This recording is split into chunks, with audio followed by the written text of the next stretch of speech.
Music department.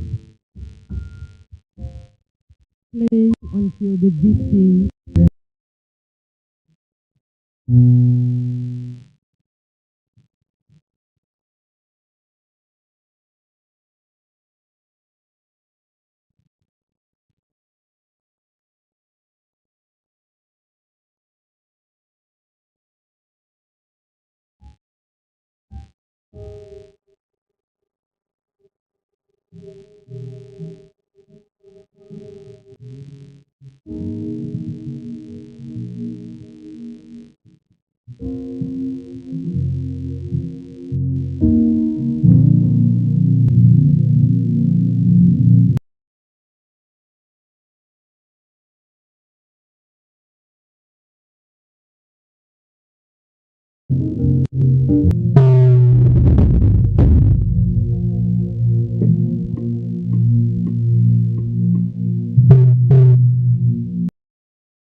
You're welcome, sir.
and give this event a befitting look. Thank you very much. I'm appealing. Same here. Please let's cover empty and spaces.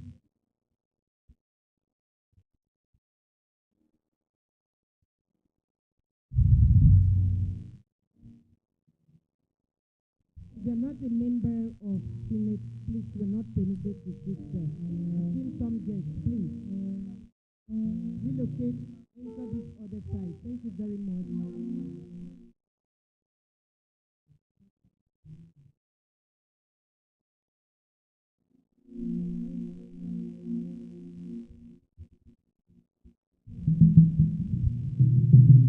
Please, I'm still waiting for some people.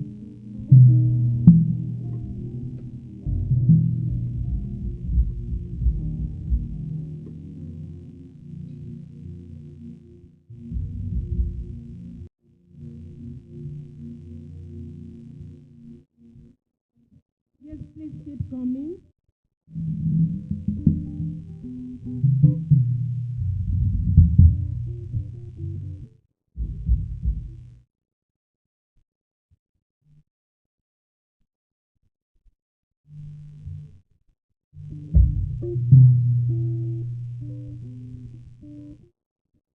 I'm still waiting.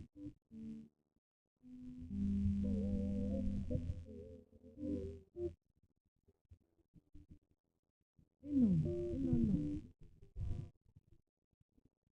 Usher, please help us. Ensure the guests sit properly.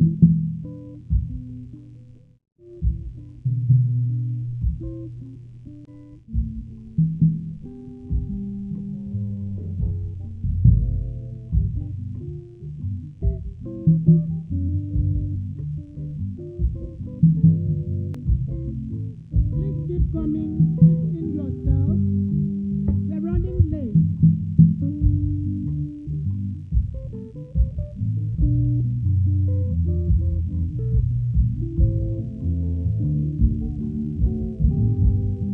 Yes, keep coming. Relearn. I salute you all, the literate of the 21st century. That's who you are. That you are here, ready, prepared.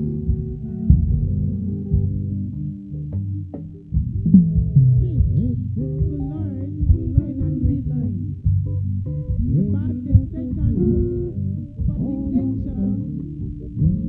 Professor Nyaudoh, our dear father in the Lord, Vice Chancellor, always a time. I beg you today, we are not expecting anything late because you are at the right place, a type A institution that stands for excellence, excellence in academics, research, service delivery. You can go on and mention. So while that is on, if you are with event brochure, let me sincerely apologize for the errors so committed by the devil. That particular page of event brochure, sincere regret, forgive us, forgive the devil who has done this. If you're with Bible, you can correct. Okay, I think this is another one. Okay, thank you very much, Doctor. Please get the corrected copy.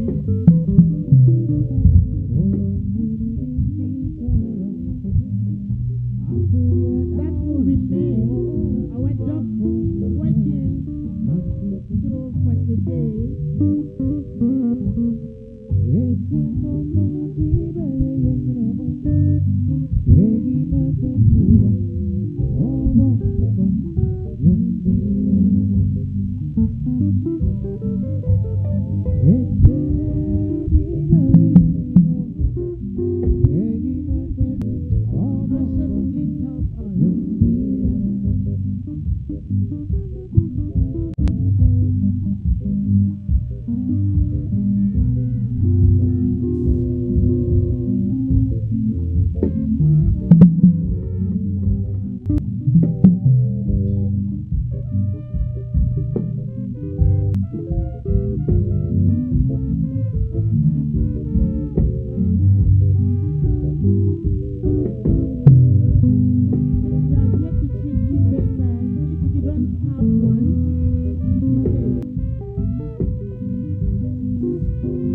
again is a good one.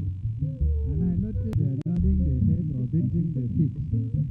I want to declare that you are free to stand up and display if you feel like. Carry on. Thank you very much.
members of the management team, the chairman of this occasion, and the second public lecturer. Welcome the Vice Chancellor.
Thank you very much. You remain standing, ladies and gentlemen, as we take the national anthem. Only stanza 1.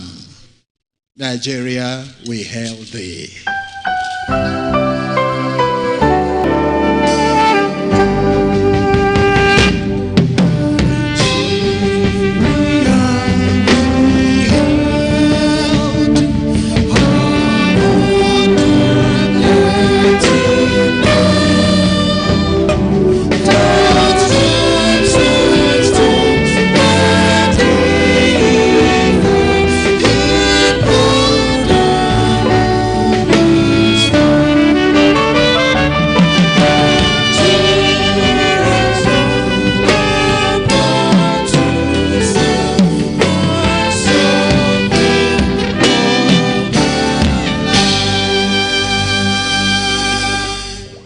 University of your anthem, please.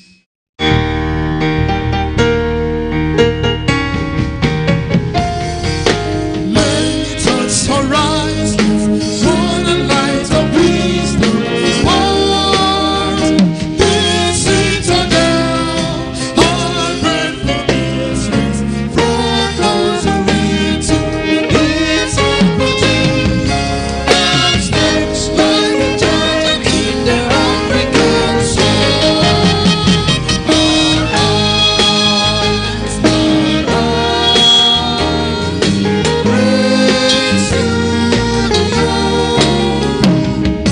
We shall arise, shine and take our place in the firmament, and march away, and be independent. We will and leave behind traditions for generations to come.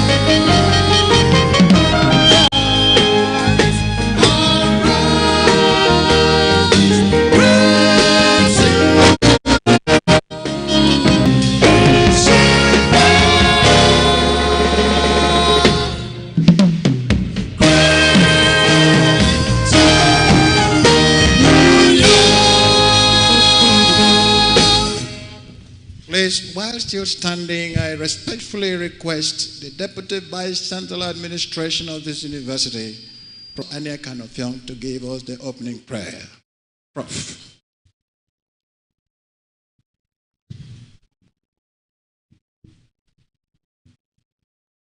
The Father, Son, and the Holy Spirit.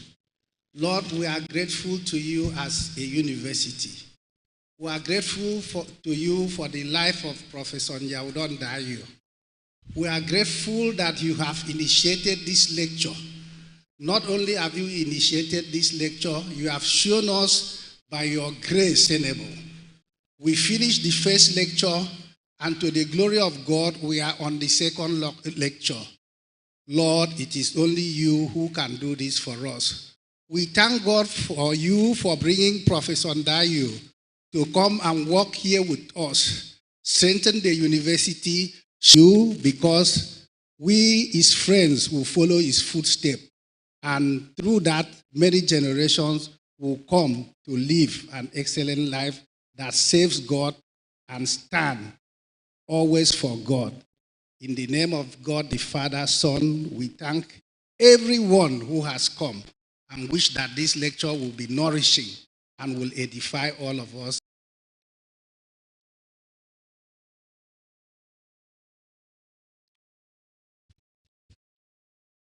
The chairman of this occasion, our guest lecturer, distinguished senator of the Federal Republic of Nigeria, our dear Vice Chancellor and his dear wife, the Deputy Vice Chancellors, Administration and Academic, the Registrar of the University of Uyo, the University Bossa, University Librarian,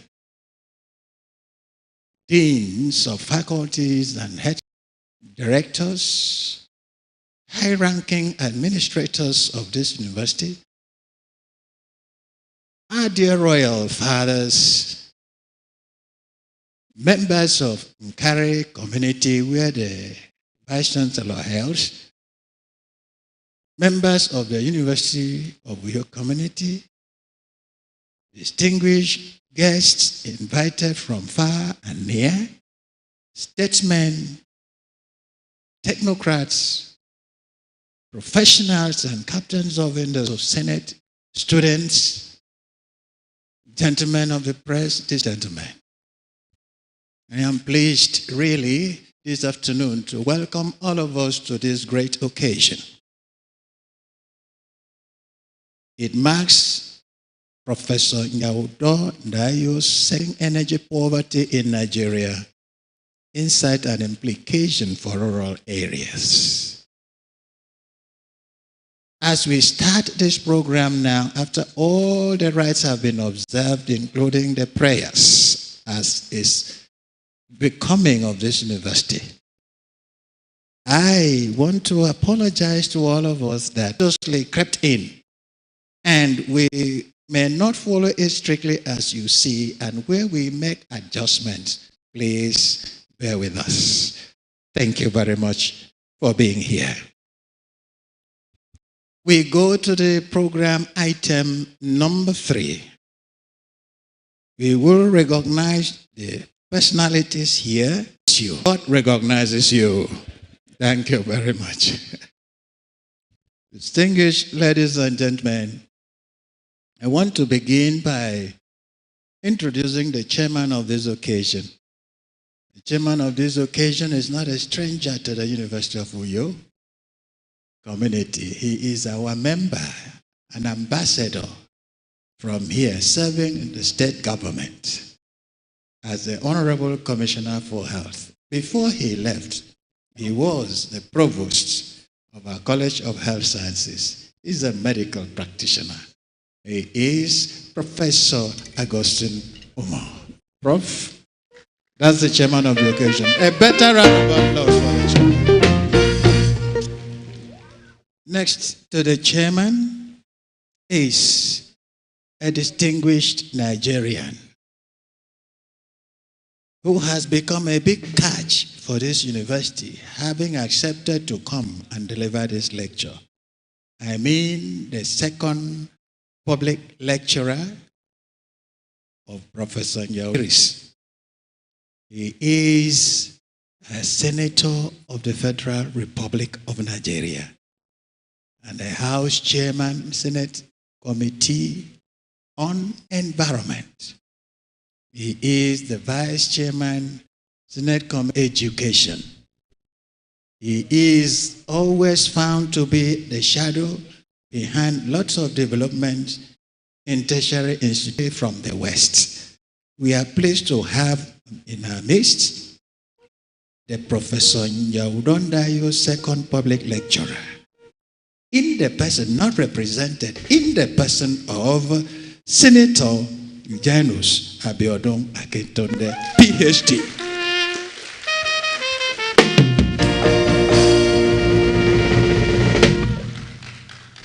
Honorable Senator, we welcome you to the University of in whose honor we are here today. This man was trained by this university. On the day of graduation, he carted away many prizes because he made first-class honors. He followed up at the University of Ibadan and came back. He was so good that the university didn't want to let him go. So he was taken at that level. He has stayed back to pay back to the system. He has been head of department and emerged finally to the apex of what a lecturer should be in a university. The 8th substantive vice chancellor of this university, Professor Nyaudoh Ndaeyo'S, and his wife, Odwa Abasi Ndaeyo'S.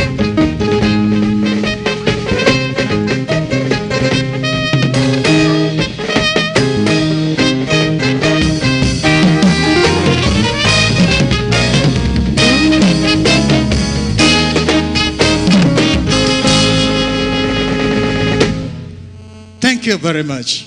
I love that drum and the drummer. The Vice Chancellor is ably deputized by 2 Deputy Vice Chancellors.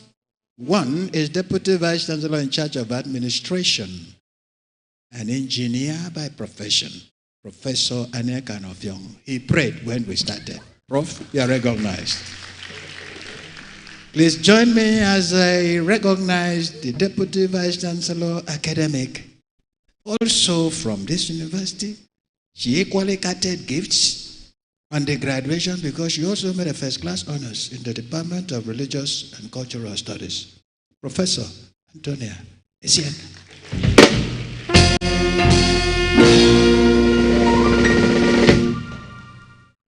I want to recognize the Registrar and Secretary to Senate, Secretary to Council, Secretary to Convocation, Secretary to Congregation. She graduated from here. The first female. Whereas money answered all things, we have the bossa in the house, Dr. Imo Maxson.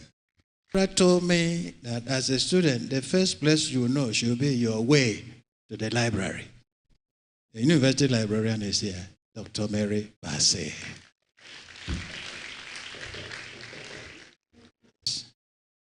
He's a statesman and had served as commissioner in Akwa Ibom state government.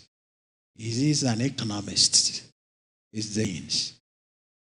Let me at this point introduce the man who has spearheaded the organizing and planning and the running around. He was chairman committee of deans. He had been dean faculty of business administration, which he changed the nomenclature to management sciences to suit contemporary name. Professor Isaac A. Yandele is the man. Distinguished ladies and gentlemen, this gathering has a mix of men of cream, color, timber, and caliber.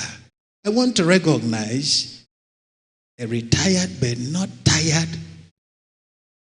army officer of the Federal Republic of Nigeria, Major General Okun E. Ekane. Welcome, sir. In no particular order, permit me to recognize the following persons as well. We have in the house the Medical Director Center, Dr. Emmanuel Akwa. Doctor, you're welcome. We have the MD and Chief Executive Officer of Ibom Power. We are going to talk about power. Alphonsus Okun.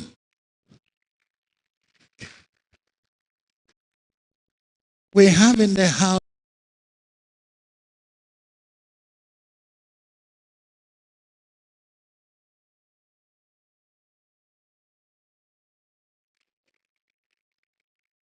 the Dean of Faculty of Clinical Sciences, Professor Dianabasi Edu. Prof, you're recognized. We have the Dean of Vocational Education, Library Science, and Information Science, Professor Zini Akpan, Dean. You're recognized, sir. We have the Dean of the Vice Chancellor's own faculty, Faculty of Agriculture, Professor Etam Effiong. We have the Dean of the Faculty of Education, Professor Imabong Akpan. The Director of Wetland Center is here, Professor Imabong Ekbo.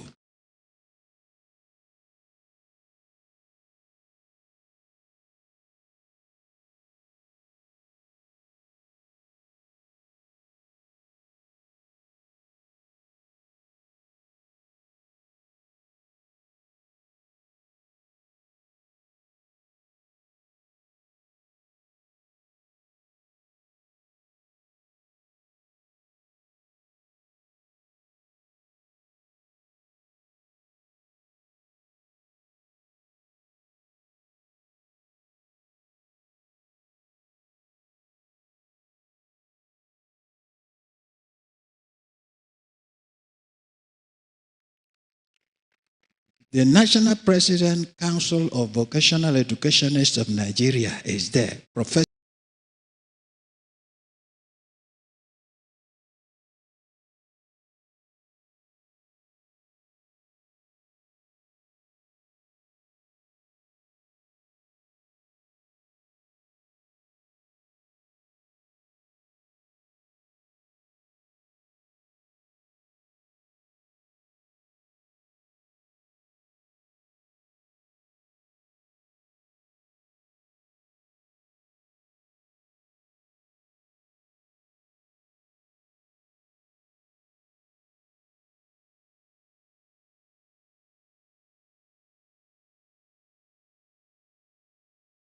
Members representing Ikonini Federal Constituency, you're recognized.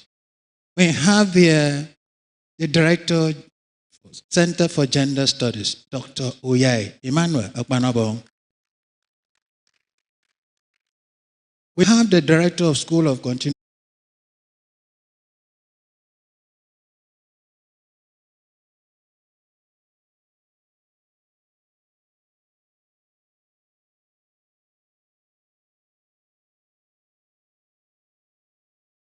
It would interest you to note that our lecturer for today, the distinguished senator, who is a scholar, was born in March. And that is worth celebrating. And I put it to you once more before I leave. Distinguished senator, this lecture is now born by the university. And we believe that in doing this, in bringing the town and gown together, we will be able to discuss ideas that will change the dynamics of our history as a people, our country as a nation, and then move into the global stage. A stage where you must have been listening to a president like the president of the Republic of Argentina and that of Israel. And what are they talking about? They're looking at the world moving away from humanity and going into systemic degradation of the human race. But we are here discussing how we can use energy to change the systems and make humanity worthwhile. Distinguished ladies and gentlemen, welcome to the second in the series of the many to come of Professor Nyaudoh and Ndaeyo'S lectures. We thank you, and I ask the rest to come, and I want to enable you to continue this process, and I want to tell the senator, you are in a good place. You are an ambassador of the University of Uyo as well as the University of Ibadan. And that the Vice Chancellor too is a product of University of Ibadan. Your choice is something we celebrate. Your choice is an enigmatic credence of celebration. And we stand tall looking at you because we know in you is a substance that the world will listen to today. We are streaming this globally, and everywhere in the world is attuned to it. And therefore they will know that in the Senate of the Federal Republic of Nigeria, there are men who are separated from men. I thank you. A round of applause for Professor. The chairman of this occasion, I was led back. The next item is a welcome address by the chairman of the planning committee. In that case, being a manager, the address is going to be very short. Professor Ayandele, short welcome address.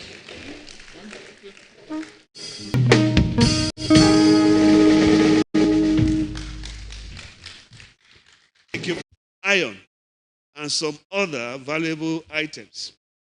Today, distinguished ladies and gentlemen, there is no doubt that our beloved, amiable, dynamic, pragmatic, proactive, industrious, enterprising, purpose-driven, goal-oriented, and highly intellectually endowed Vice Chancellor, Professor Nyaudoh, Ndaeyo'S is a magnet. In view of the presence of the creme de la creme, the timber, the caliber, the caterpillars, bulldozers, shakers, and the movers of our society at this special event. Mr. Vice Chancellor, sir, on behalf of the University of Uyo community, we sincerely thank and appreciate you and congratulate you on all your unprecedented accomplishments since you assumed office as the Vice Chancellor of University of Uyo. Sir, keep the flag of good works flying. Mr. Chairman, distinguished ladies and gentlemen, the choice of the topic of this lecture, addressing energy poverty in Nigeria, insight and implications for rural areas, is no doubt apt, timely, appropriate, and within the context of our continuing efforts at developing the economy of our dear nation, and in view of the understanding that the main objective of this public lecture is to promote debate and engagement about key economic drivers of our nation. Of this topic, distinguished ladies and gentlemen, with the key developmental issues confronting our national economy, is especially important today as Nigeria seeks to find ways of recovering from the debilitating effect of the past and current poor governance and mismanagement of our commonwealth and move forward. This onerous task, no doubt, demands the honest input of men and women of goodwill and strong characters, such as our beloved, distinguished Senator Yunus, Abiodun Akintunde, the lecturer of today, and the two erudite scholars who will discuss his paper. Mr. Chairman, distinguished ladies and gentlemen, today's lecturer, that is distinguished Senator Yunus Akintunde, the Chairman, Senate Committee on Environment, is not new and is not a stranger in University of Uyo. He is a strategic partner with our beloved university. It was through his magnanimity, kind-heartedness, and special love for this great university that I facilitated a 1 billion naira project from TETFUND for the construction of science laboratory and lecture theater to this university in 2015. A round of applause for our distinguished senator. As Oliver Twist, we are asking for more from the distinguished senator. And we believe that as the chairman, Senate Committee on Environment, and Deputy Chairman, Senate Committee on Police Affairs, he will do more for us.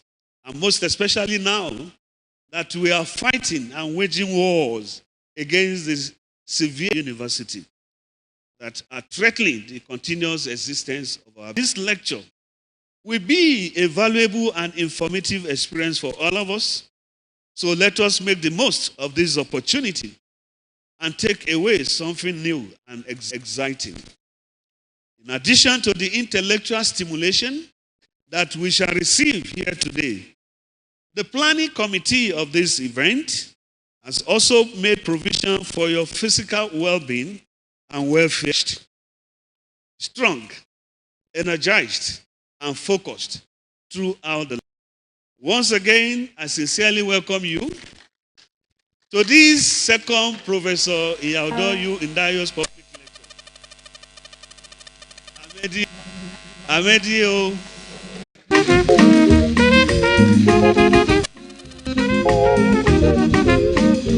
Thank you, Ben. Thank you.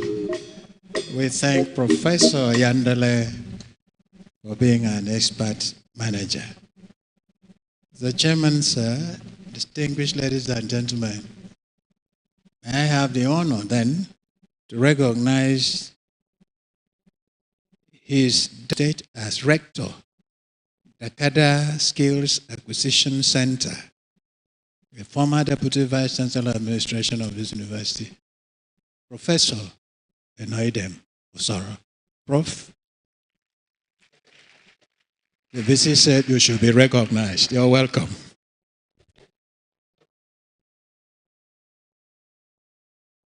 We move straight to the next item on the program. Time to invite the chairman of this great occasion,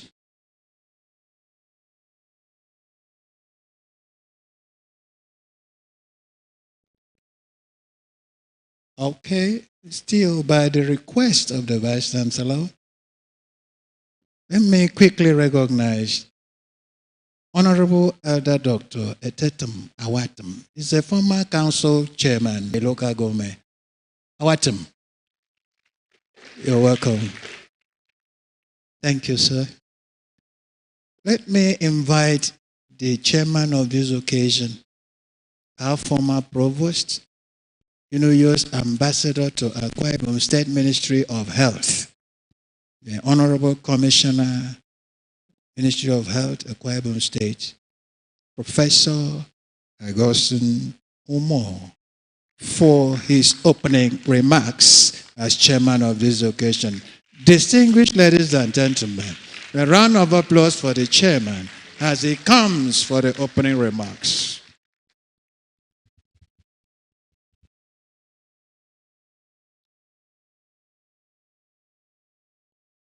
The Vice Chancellor of this great university, the light or the path illuminating, clearly shining the light and leading the university in very great direction. The lecturer of today, the distinguished senator,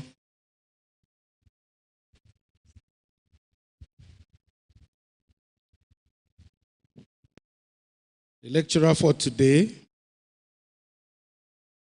our distinguished senator, Yunus Abiodun Akintunde. Welcome, sir. The Honorable Commissioner for Agriculture and our dear spouse, Dr. Ofo. And please forgive me. What God has joined together, you have no right to even attempt. His dear wife, I greet you. Madam, please, I hope I'm forgotten. I'm forgiven, I mean. I hope I'm forgiven. Thank you very much. The management to you.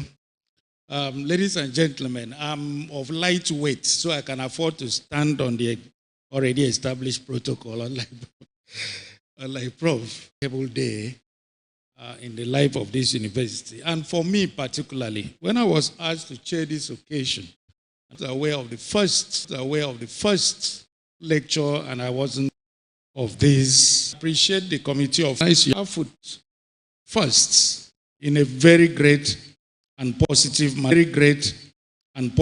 manner. And in this case, it's even a very great son of ours. I recognize him. They've not only done this, but they've done it in a way go away, except you decide to throw it away. When you gain knowledge, when you gain education, you have gained a lot. So we thank those who have put this together. The issue of energy is something that even if nobody else knows about it in the world, I'm sure Nigerians really must appreciate issues of energy. As it was when I saw the title, my first impulse was almost to say up there. I would not, but I'm sure you know what comes to our mind all the time.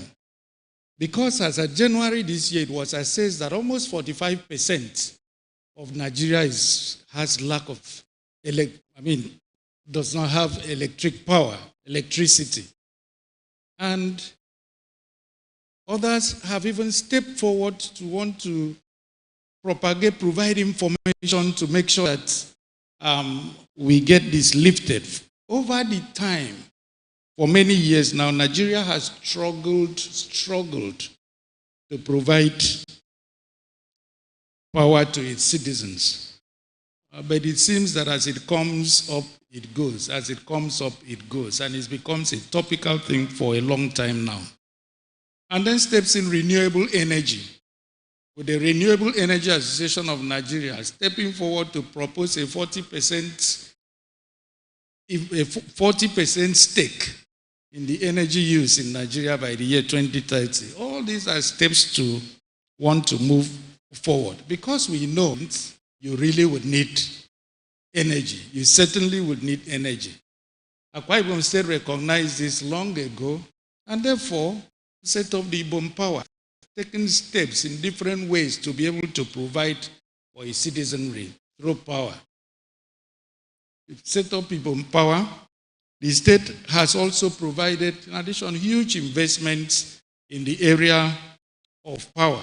Presently, the state government has the Arise agenda that is important. And one of the key and cardinal points of the Arise agenda is rural development. You cannot develop those rural areas really if you do not have energy.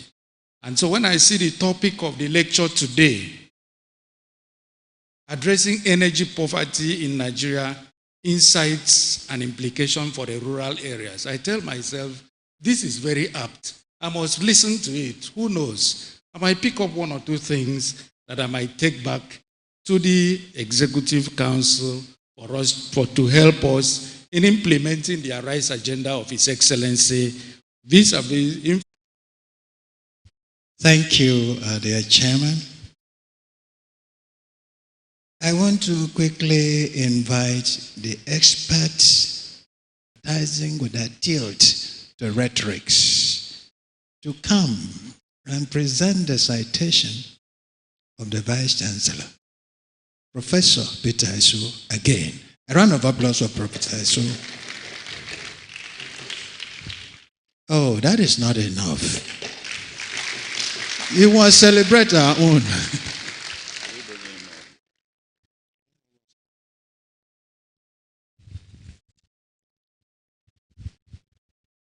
Well, I'm a member of the Apostolic Church, and what I know we do best, so that any other church cannot compete with us, is the clapping of hands. Thank you. Thank you very much. You know, I used to tell my brothers in the Methodist Church that when you say, worthy is the Lamb, what do you answer? So, you start with Methodist, you end with Apostolic. That's just what it is. Because in Apostolic, what we say is hallelujah. And the man whose citation I'm about to read is a minister of the gospel of our Lord Jesus Christ. One of the secrets that you did not know about him. So when the Lord says, come, I want to make you fishers of men, and he decided to choose Professor Nyaudoh and Ndaeyo'S to be fisher of men, men of the University of Uyo, women of the University of Uyo, students of the University of Uyo. He did not mince words. It is on that note that I have been privileged to request my boss, my Vice Chancellor, the man that we stand for in this hour, whose name will be written in gold at the expiration of his time as the Vice Chancellor because of the strides of the Nyaudoh Ndaeyo'S. So please rise, quietly walk to me, stand here, and keep standing. By the power of this microphone, I have been given the privilege to ask my boss to come to me, walk straight to the Apostolic Church, so please clap and keep clapping. Thank you very much. One thing I will not do in this hour is to measure height. So if you look at me from this side and look at the Colossus at this other side, I beg you to pay your attention here for now, but take my voice because you need it to understand the man that is standing beside me. Citation of the Vice Chancellor, Professor Nyaudoh Ndaeyo'S. Professor Nyaudoh Ndaeyo'S was born on March 25th, 1961. He attended the cross distinction agronomy in the Faculty of Agriculture and graduated with first. Most of you don't know that the University of Uyo is 41 years old. If you didn't know that today. It didn't start in 91, it started in 1983. 91, it started in 1983. And when it was handed over, liabilities, and this is the man that God had used in those days as one of the first class graduates of the university. Nyaudoh Ndaeyo'S also earned a Master of Science degree in agronomy of them from the University of Ibadan, Nigeria. The Vice Chancellor was first employed on November 6, 1992 as graduate assistant with the University of Uyo. 18 years later, he grew through the ranks and became a professor of farming systems in the Department of Crop Science, Faculty of Agriculture, on October 1st, 2010. Professor Nyaudoh Ndaeyo'S is a seasoned teacher, a researcher, who has taught over 30 courses at both the undergraduate and graduate levels, and has also supervised over 68 undergraduate projects and 54 graduate theses, including doctoral degree students. And that was as of the time. But I know that he is one vice chancellor who is still supervising. Please put your hands together for him. During his career in the university, Professor Nyaudoh Ndaeyo'S has served as a lecturer, researcher, examinations officer, coordinator of several academic activities and programs in the Department of Crop Science, as well as chairman of several committees in the department. He had served as advisor to students of the Faculty of Agriculture. Nyaudoh Ndaeyo'S was appointed head of department in 2006, and he served till 2009. And also, he was appointed dean of the Faculty of Agriculture in 2016, and he served till 2018. And was appointed chairman, committee of university committees. In his services, which span beyond the University of Uyo, Professor Ndaeyo'S is a renowned resource person and consultant to both government and private sectors. He is a facilitator and external examiner to other universities in Nigeria.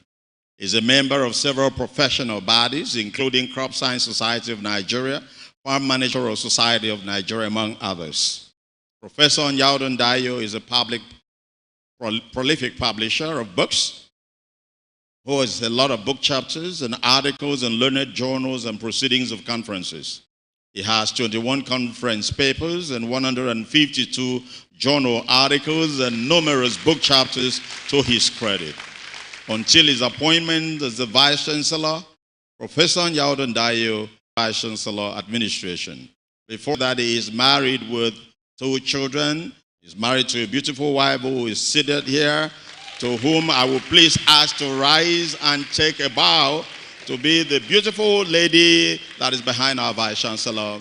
Distinguished ladies and gentlemen, this is one man who has risen from the ranks and attained to every other rank in the university. Only very few persons have accomplished what this man has done and that is why we are celebrating him. That is why we feel that this man is an enigma, a man to be celebrated and acknowledged all over the world. Today, the second Professor Nyaudoh Ndaeyo'S lecture host, but today is for you to also know that this is the man the lecture is all about. Is it not what the lecture? Is it not together and acknowledge Professor Nyaudoh Ndaeyo'S as he walks down and goes back to his seat. In his usual way, Nyaudoh Ndaeyo'S to please stand there and take a bow 3 times. Number 1, Number 2. And number 3. Please put your hands together as you move down. God bless you. We will continue to do the applause until the Vice Chancellor is seated. Yes. Let me request for, if the cultural group is ready, we can take the cultural display for just 3 minutes. They're ready? Or alternatively, band, just a brief music interlude. Make it short. The one that makes people try to stand up and then push their legs.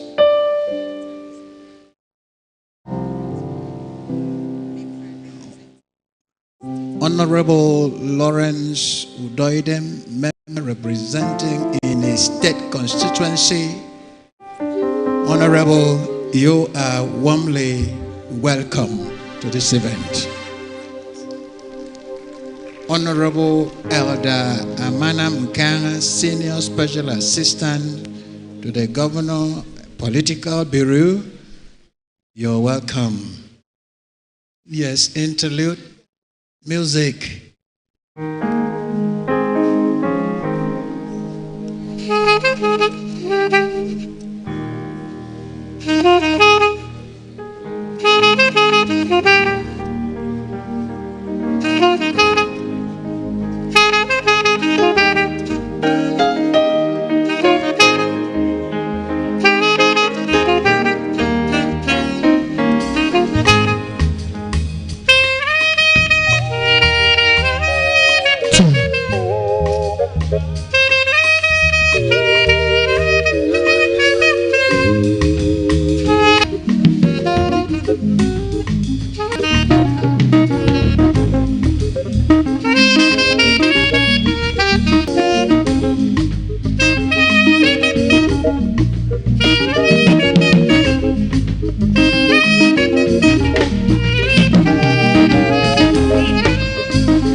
Professor Udwak Ubom, Dean, Faculty of Management Sciences, you're welcome. Very quickly, of our guest lecturer. Professor Esu, I repeat, is a specialist in communication, advertising with a tilt to rhetorics. Welcome. Okay, Honorable Elder Amana Mkanga is Special Advisor to the Governor, Bureau of Political Affairs. Thank you. You're welcome, Professor Esu.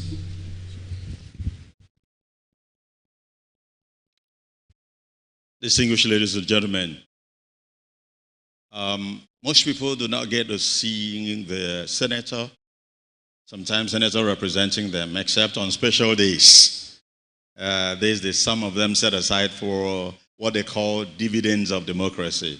And then they go to constituencies to present constituency projects, and some people gather around to say that is a senator. But today in this hallowed auditorium, we have a man that God has brought to us, the friend of our Vice Chancellor, the friend of the University of Uyo, a detribalized Nigerian who to present the second public lecture of Professor Nyaudoh Ndaeyo'S. And today, sir, I have been given the honor to have both the gavel and thing. So, may I respectfully, following the gavel thing, invite Senator of the Federal Republic of Nigeria to please come up the stage, stand by my side, and keep standing.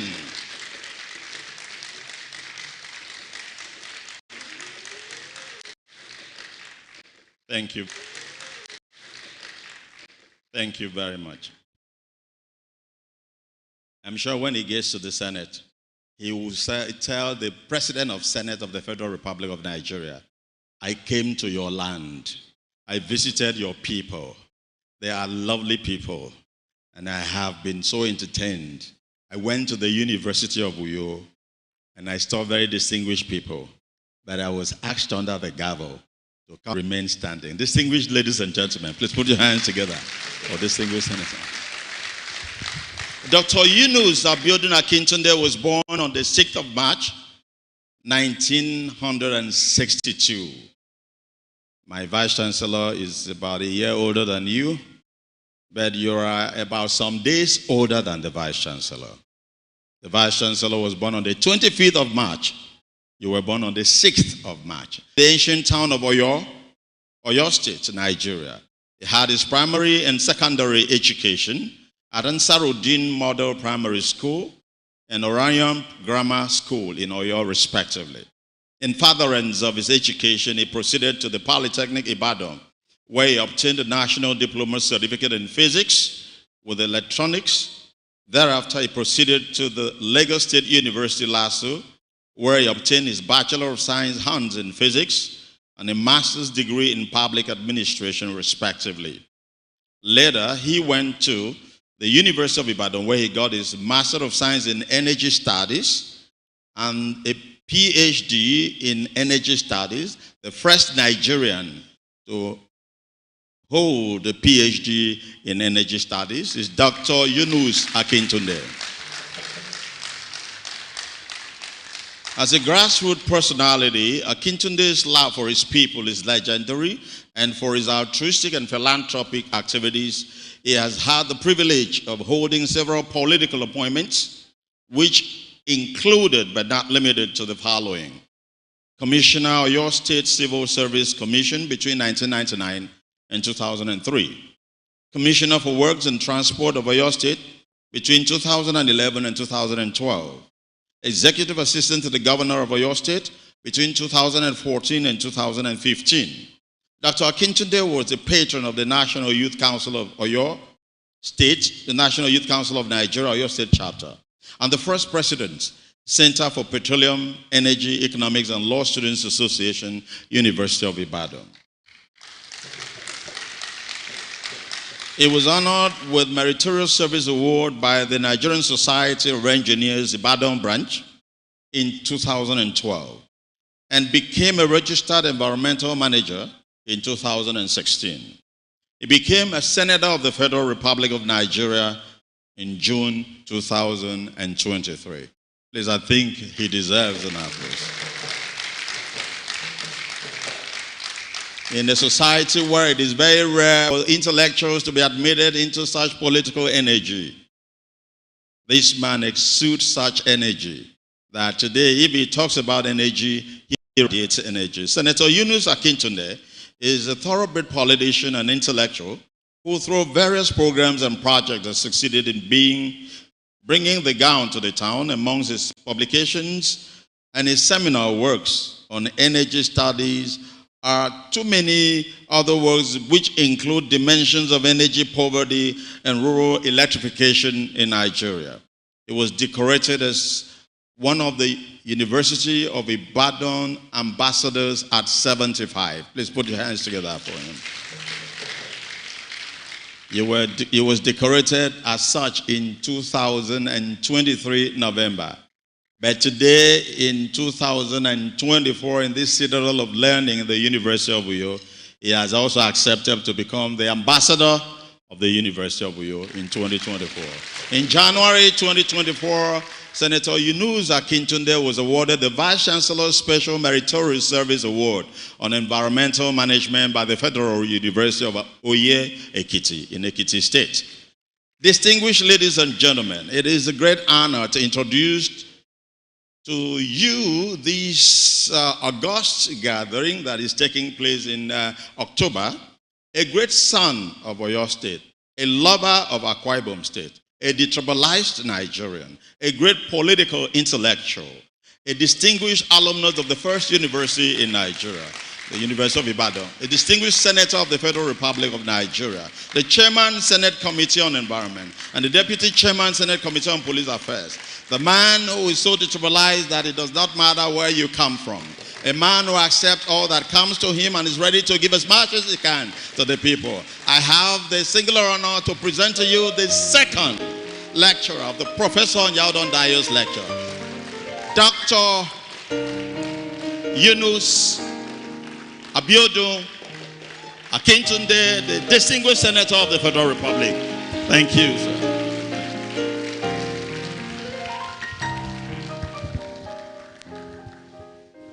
Mr. Chairman, sir,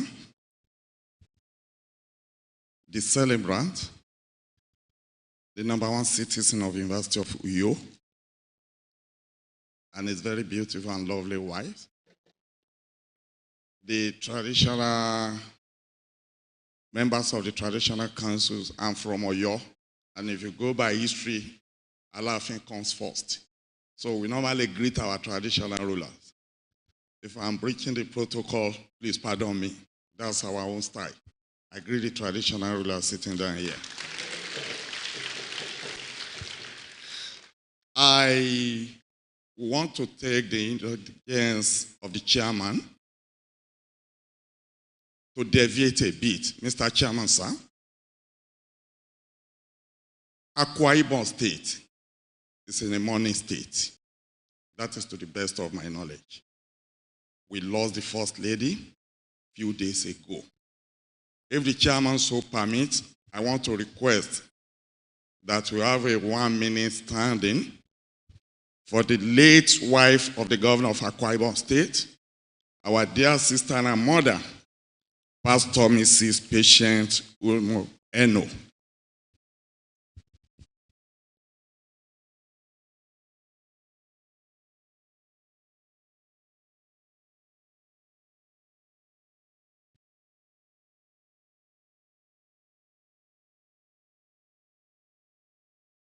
May her gentle soul rest in perfect peace.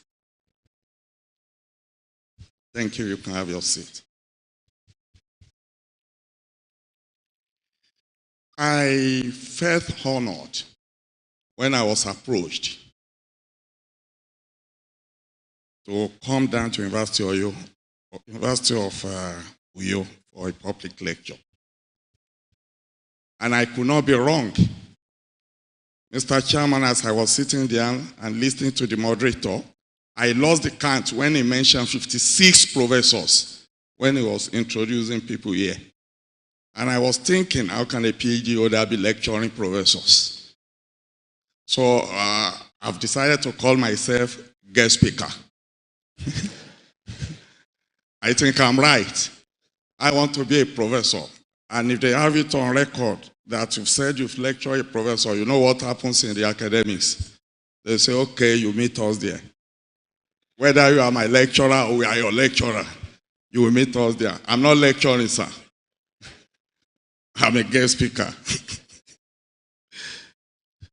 I want to stand on the 16th protocol as it has been well established. I'm not too fat like the chairman organizing committee. I can't break the table. And because of time, I don't want us to look at the 41-page lecture I prepared. I prepared 41 pages because University of Uyo is 41 years old. But I've tried to to summarize it on PowerPoint of not more than 1,000. And people in the academics know that if you put down paper like this, it's just for reference. The actual thing is what you have on your slide. Today's topic, addressing energy poverty in Nigeria. Sorry, I wouldn't know if a representative of the MD of Rural Education of Nigeria is here. He promised to send somebody down. Today's topic is addressing energy poverty in Nigeria, insights and implications for rural area. You might not be able to go with me with the document you have, but my slides 1 to 5 will be on page 17 to 22 of our paper.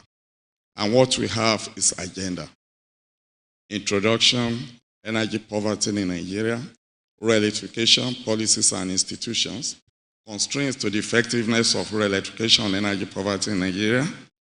The way forward, we will have challenges. We don't have problems, we have challenges. And we have the way forward and the conclusion. In the introduction, I made mention of the fundamental requirement for human development, that is energy, and the need for us to have what we normally think of when we were in school. We have 5 ability. The students we know, we call it availability, accessibility, affordability, reliability, and sustainability. So we call it 5 abilities. That is the introduction part. And it leads us to what electricity support means, which is the availability, accessibility, and affordability of clean and efficient energy for household. And what are the primary functions of that? Lighting, heating, cooking, and entertainment. People in the rural area, what do they need electricity for? They need it for lighting. They want to have light. They want to eat for eating, either temperature or whatever. They need it for ventilation. They want to have fresh air, fan, ordinary fan. People in my village will not ask for air condition, but they want their fan to work. They want it for entertainment. They want to be able to plug their phone for communication. Ability to be able to listen to ordinary radio. What are they saying in town? The people in town, what are they saying? What are they doing? Those are the primary needs of electricity supply in rural area.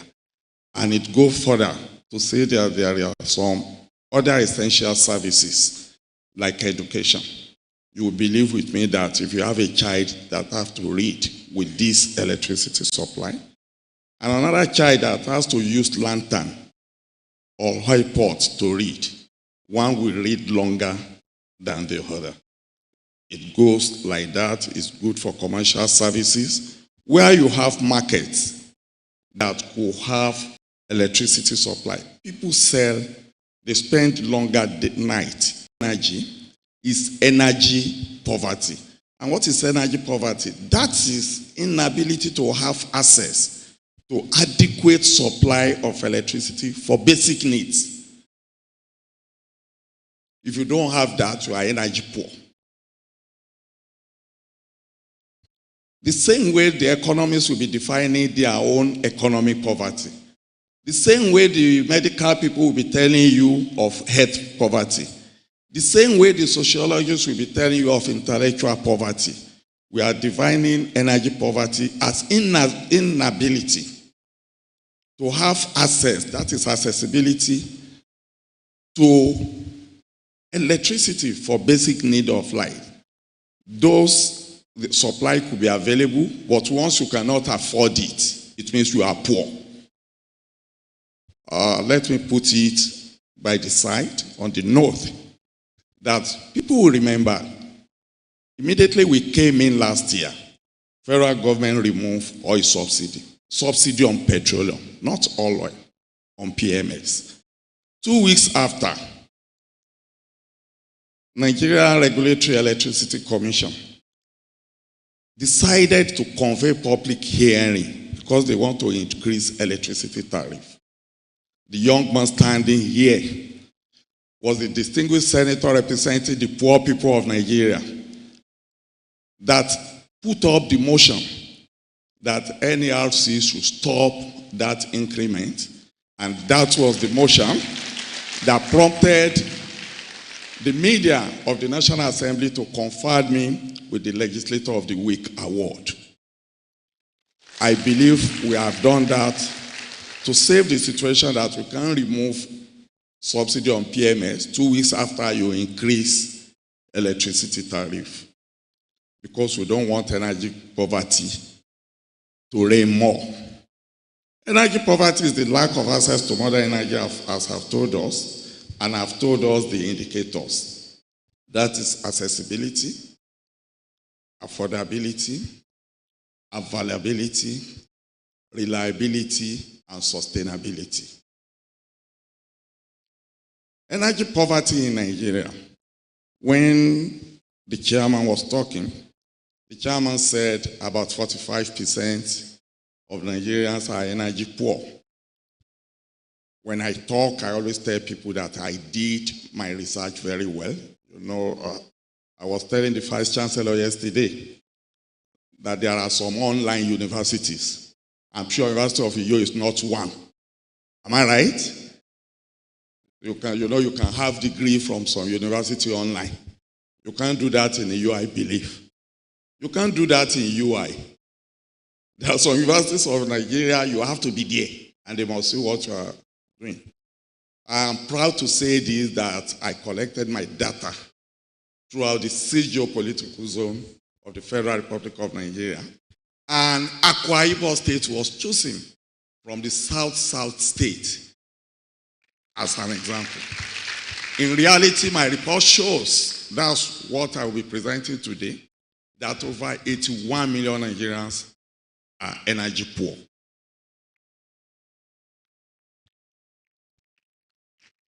Most of them rely on solid biomass fuel to contribute, which contributes to energy poverty.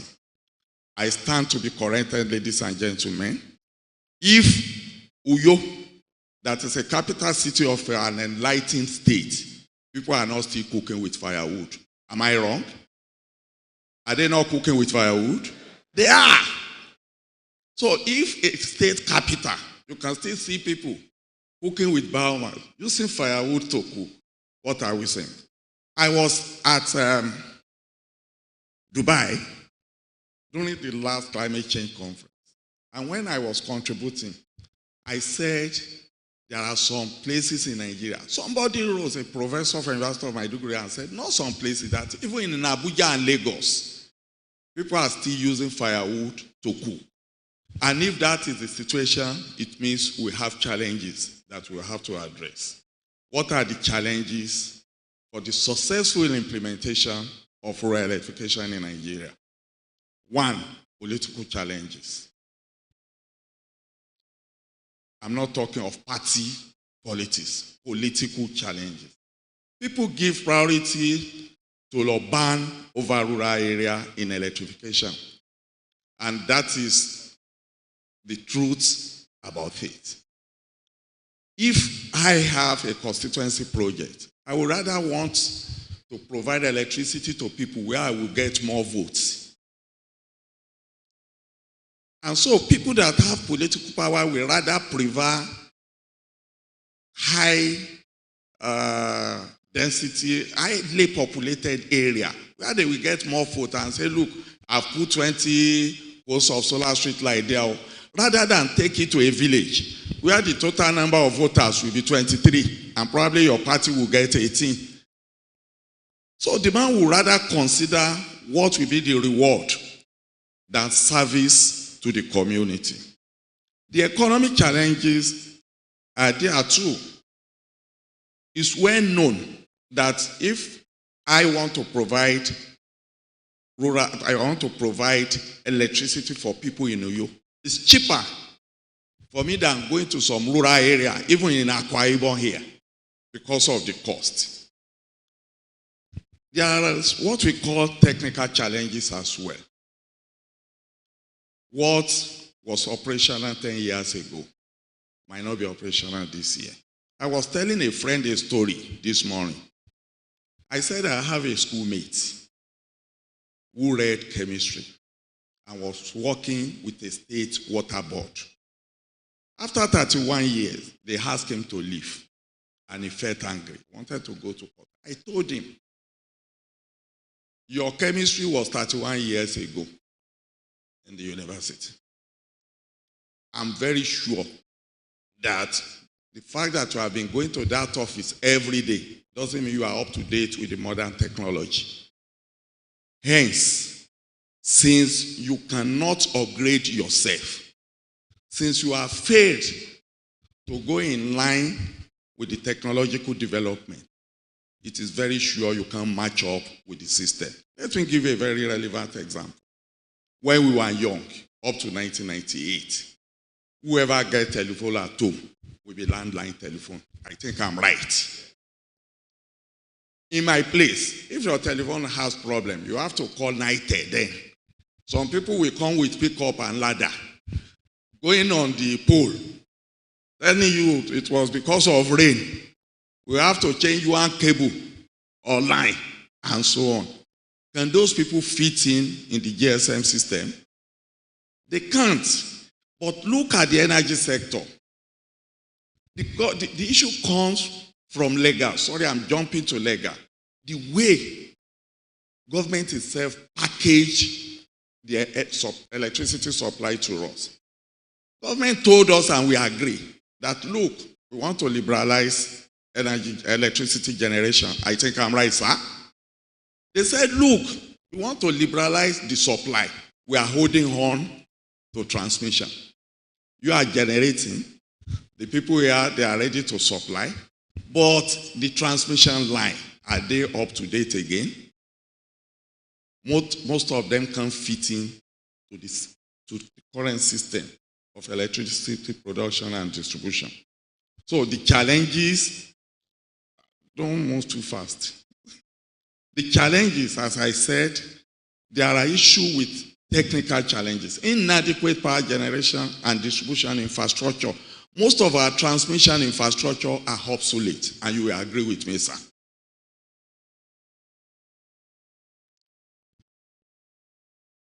They said Nigerian landscape.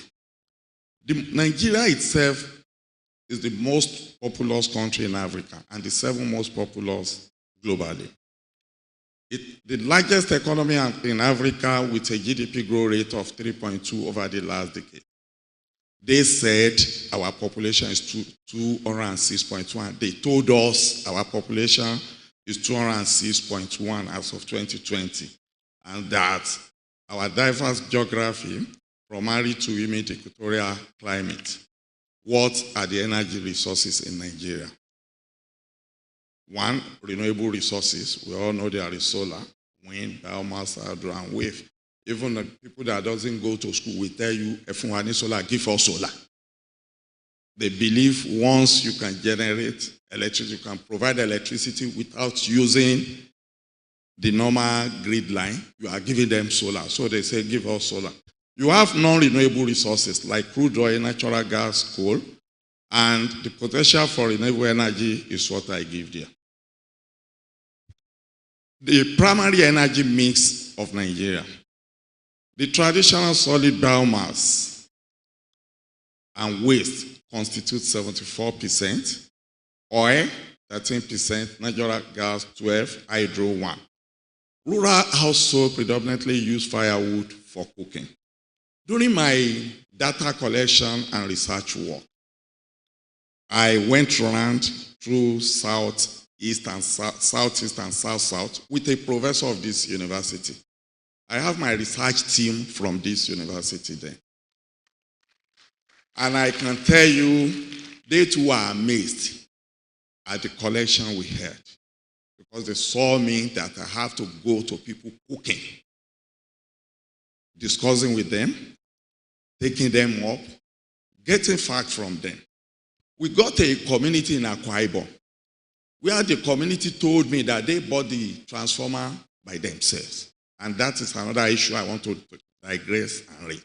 I'm a senator of the Federal Republic of Nigeria. I normally tell my constituents that I will never give anybody transformer. I will not. Because to the best of my knowledge, it's a fraud.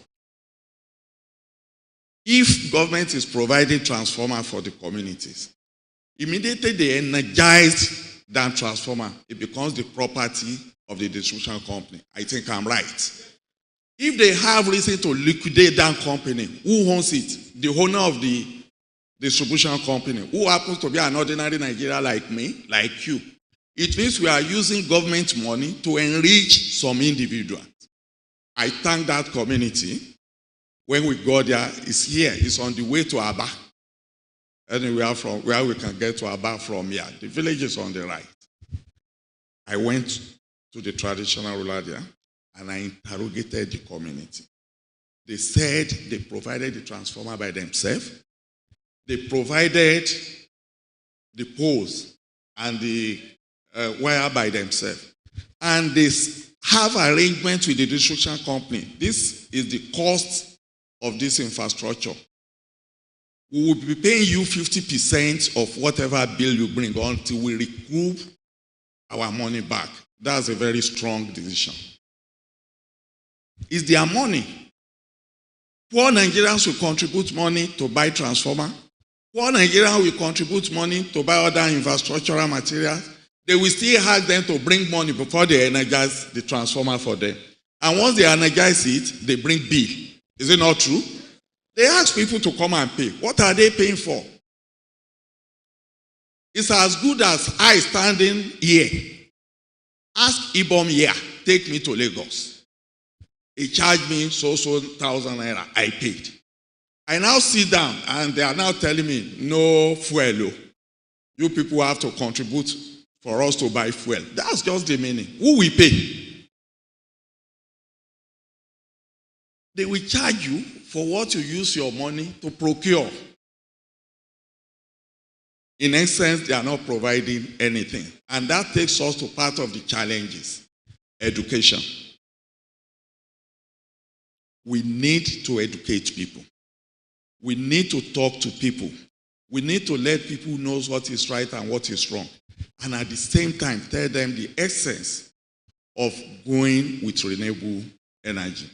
Regional energy poverty. That is, it says that 60% of Nigerians lack access to electricity. I've said that. High deforestation rates due to firewood usage. Not only that, you have what we call policy conflict in government decision. Government set up an agency, Great Green Wall. You must have heard of it. Great Green Wall is to act to prevent deforestation of 19 states in Nigeria. So what are they doing? They are planting trees. They are under the Ministry of Environment. At the same time, federal government set up NALDA under Ministry of Agri, clearing trees for people to plant. So government is spending money to plant trees. Government is spending money to clear trees. That is policy conflict. My professor said policy somersault. That is why I said there are some policy issues as well. It is known to environmentalists in this room that agriculture, urban renewal, transportation, mass housing or whatever, they are all enemy of environment. I think I'm right. They are all enemy of environment. Notwithstanding, if they harm, we should not add more with energy poverty to the people. I'm right to tell us that the highest energy poverty is in the northeast, followed by northwest, and followed by north central. South region has the lowest energy poverty level. You can go up. Look at regions that are well exposed, well educated, that could differentiate issues, where you have people mixing with each other. I consider those as part of the factors that made South the least energy poverty affected area. The key challenges in the energy sector continues. I've mentioned poor transmission infrastructure, insufficient investment and corruption in the energy sector. We all know the federal government said they gave discos certain amount of money, they borrowed them. None of them could pay back. They borrowed Gencos some amount of money they cannot pay back. Why? Majorly because of corruption. Electricity generator usage is minimal and rural community dominates in firewood collection. I've said that energy poverty, I've defined it. The energy poverty has different impacts of each gender. The most affected gender, you have the women. They are the one to cook with firewood, inhale carbon monoxide, which goes to their blood to become carboxyhemoglobin and so on and so on. The doctors will be here, they will be telling us that. At the same time, they are the one to look for water because you don't have water to pump, and you don't have electricity to pump water. At the same time, there are a set of people to look for food. The Oga just want to go to work and come back and meet food at home. At times, when you see people going for this, what do they normally do in local government? It's when they say they are going around to treat children. What? Immunization. If you look at it very well, they cause more harm, more damages to our children than the situation before they came. How will it happen? Somebody will stay here in the headquarters of a local government and put, I don't know, of Akwa Ibom. They will bring water cooler, put ice block there. I don't know whether that operates here, but I know it operates in some states of this country. They will put ice block in one cooler, and they put the vaccine in the cooler there. Carry that cooler to a distance where they will either trek or go by vehicle for 2 hours. Will the temperature of that ice block remains the same? And what's the prescribed temperature for the vaccine? Is it the temperature of the water they are carrying about? And that's why I cherish the Akwa Ibom State government with what the commissioner told us here. That their thinking is to put every primary health center on renewable energy. As I'm standing before you, I know the whole world is watching me. 1/3 of my tenure, by 12th of this month, I'll be 1/3 of my tenure in the Senate. I have 11 local governments. Each local government have tried to put it on 5 primary health centers from each local government on solar power. 5 from each of the 11 local governments. It's social services to the people. I can beat my chest that I have 118 wards. I'm putting up, within my first year, 120 solar-powered borehole, 1 per each ward. Let people get water. Let people get electricity. I know people abuse me because I didn't stand to share 50,000, and I've told people I will not. It doesn't matter the time you spend there. But I want to stand and say, even if it is 4 years, so this is what I've done. So even when we are no more, we will die. Life itself is tenured. Talk less of the Senate. Life itself is tenured. So I'm not bothered. But I want people to remember that when this man was alive, this is what he did. And for you to have progress in life, you must be stubborn. You must be stubborn. So when people talk, you close your eyes. You must have your own target. That's why I normally read a book, and I want to recommend it to all of us. Read that book, Surrounded by Idiots. It's a very good book. Surrounded by Idiots. It's a very good book. Have your mission. People that will come to advise you know next to nothing. And they will tell you, that's how we have been doing it. If we are doing it the way they have been doing it, we don't have to be here. If it is the way we have been doing it, is what we will be doing, we don't have to be here. That's digression. It's political. Let's go back. I said the gender that suffers most, we have the women. They have high exposure to lethal fumes in rural kitchen. Energy access doesn't always elevate women's body due to cultural norms. It's cultural norms. In most black Africans, what I'm showing here, I'm just telling us the renewable energy potential and primary energy mix. Let's go fast. Next. You have percentage of households that are energy poor across sectors in Nigeria. The one you have see the energy poor and energy not poor. National, urban, and rural. We belong to urban. National is when you are talking of national infrastructure, street light, and so on. And the other figure 3 is percentage of households that are energy poor across zones in Nigeria. You will see that Northeast has 80 plus, Northwest has 70 plus.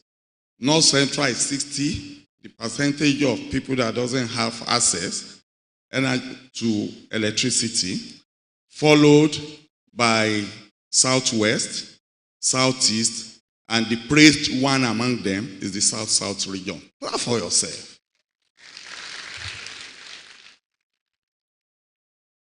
You can go, it's just household energy use provide. We have issues to discuss. Let's go. These are just tables. We have it in our books. The key challenges, I've said that. Let's go, please. I've spoken about the Nigeria electricity supply, and I want to make this observation. That's why I asked whether the representative of MD of Rural Electrification Agency is here. You see, you have laws. But when laws, you have Rural Electrification Agency, the headquarters is in Abuja. Somebody will sit down in Abuja and award contract for rural electrification of a village in a local government in Akwa Ibom. Ask them, where is the office of rural electrification, the national, in that village? That's why in my proposal in a book I've published before, which I gave the agency itself a copy, I said, why can't they adopt the system adopted by Universal Basic Education? There is no local government in Nigeria that will not have universal, what do you call them? UBEC, State Primary Education Board, or Local Government Education Board. You must have one person responsible for issue of basic education in every local government. I think I'm right. There is no local government in Nigeria where you will not find an engineer. Why can't you? And that local education board is at no extra cost to the state, because you have to be a teacher also before they can appoint you to go and head the local education board. I'm aware of that in my state. So it's at no cost to the state government. I believe the same structure should be used in case of this rural education. That there is no local government in Nigeria without an engineer as a staff. Why can't we domicile the inspection and everything about rural electrification project on local government councils? But a system where the contract will be awarded from Wuse in Abuja. The payment will be made from that place. And they will tell you we've sent an official to go and inspect for how many days. What happens to the project? It means the policy or the system of implementing that policy is wrong. I'm saying it loud and clear.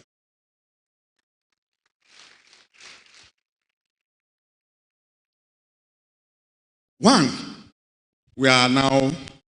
we've talked of policy. I've told you that the policy is good, but the implementation might be wrong. That's where you have good intention, wrong action. And you'll be judged by your action. We are not in church or mosque. We have to say they judge you by your intention. Here we don't want to judge people by intention. We want to judge them by their action. The federal government supportive measure. I've said it that this include improving service standard, affordable power, improving financial sustainability. I want us to rush because we are still going far. And I don't want to take 10 hours, like Professor said. Go. We are talking rural electrification here. I've mentioned it. Go ahead, sir. Go ahead. That is Rural Electrification Fund. I've shown the graph here. What are the challenges? When I opened this discussion, I said I've never seen anything as problem in my life. I don't ever have problem. I always have challenges. Because I believe in life, you will be meeting challenges and you must prepare to overcome those challenges. People that have problems, those are the people that live on circle of concern. You know, there are two cycles in life. There is what they call circle of influence and circle of concern. People that live on circle of concern, they are the people that always have problems. They don't have solution. But if you live on circle of influence, you influence whatever the situation is to the positive side. So all of us are living on the cycle of influence. I've mentioned the political interference. that politicians interfere with the orderly planning and running of rural education programs. I have two of my friends, my staff here. Just last Thursday, I was in my town, and we were reviewing this solar street light I provided for them. And a leader challenged me that they wanted to take a light to a village. And you are saying this, whereas that is where they get food. I said, open your IRF. The village you are mentioning, there are 31 or 2 there. And we even lost the election there. Me, I would rather put my light where I will have votes. Because how will I live where people will vote? You have volume and take it there. It's political interference. Because those people too, they are human beings like the people in the town. Then the inferior off-grid technology, I've mentioned it. The corruption, most of the officials handling each of these faces sometimes exhibit overtly rent-seeking behavior. Let me digress a bit. I was at a teaching hospital last weekend to check on a friend. And I saw 2 beds, 2 hospital beds. One very modern, the other one old. I can tell you that they bought that one during the lifetime of Obafemi Awolowo, because Awolowo built the hospital. The 2 beds were almost opposite each other. I now said, okay, this is a beautiful setting. This is a new bedding. But the patient I went to look for told me that this bed is new, but the mattress is not good. That he has to go and take the mattress of the old bed bought by Obafemi Awolowo to use on the new bed. Invariably, we are saying that corruption has come in, because it's not the person that awarded the job that will go and be sitting on the mattress to know whether they are original or not. But someone must have certified that bed to be okay and fit for that hospital. I've mentioned the economic factors, which I told us last time that people put into consideration. The technical issues have been mentioned. Weak project management. Rural education phases, generation, transmission, and distribution are not properly scrutinized. I've mentioned that one. That is wrong, where somebody will be in Abuja. I'm repeating it. The contract will be awarded in Abuja. The payment will be made here. It means one officer, the whole of that community, they are putting their destiny on one officer that will come from Abuja to say it is okay or it is not okay. Once that officer compromise, whenever it is compromised, it means the payment will be made. And at the end of the day, that money must have been wasted. You have the legal and regulatory challenges. Inadequate legal framework for energy sources, constrain the effectiveness of rural education in Nigeria. I've mentioned that one too. Then the socio-cultural constraint. With due respect to our royal fathers, you have instances where government wants to provide infrastructure. And people will tell you that they buried my forefather there, and electricity can't pass over his body. And it becomes issue. I was commissioner for works when we have flood in Oyo State. So a lot of challenges. And we decided to reconstruct some roads and bridges. And a community came and said, we can't walk on that bridge unless we perform some rituals. I said, if it's Julius Berger that wants to construct this, we tell him to. But my governor was more political than me. He said, walks through the road. The road is meant for them. So most socio-cultural constraints are always there. It prevents people, as they made on the issue of right-of-way, acquisition of power generation, transmission infrastructure, cumbersome and time-consuming. In most places, when government wants to provide infrastructure, they will still ask government to come and pay the land you want to use, so you have to pay for it. And that's why I want to thank and appreciate the head of SDG. These days, if they want to provide anything for you from SDG, they will ask you to bring undertaking that land has been given to government. So projects will not be ongoing, and a committee will now rise and say, that is where our forefathers was buried. And you have to pay times 4 what you use for the provision of infrastructure to perform rituals. Institutional reform to enhance energy consumption. 1, there is need for good governance. It's all of us. When people see that government is not good, who is government? All of us are government. All of us are government.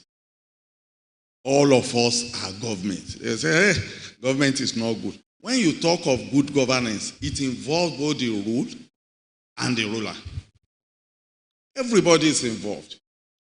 I'm sure the political appointees sitting down here will tell me the number of people that have visited them this morning. I think I'm right. Yes, sir. I know they will say yes, sir. That's the system. Where things that should not be our concern, we prioritize them as our concern. So what will be the resultant effect? Bad governance.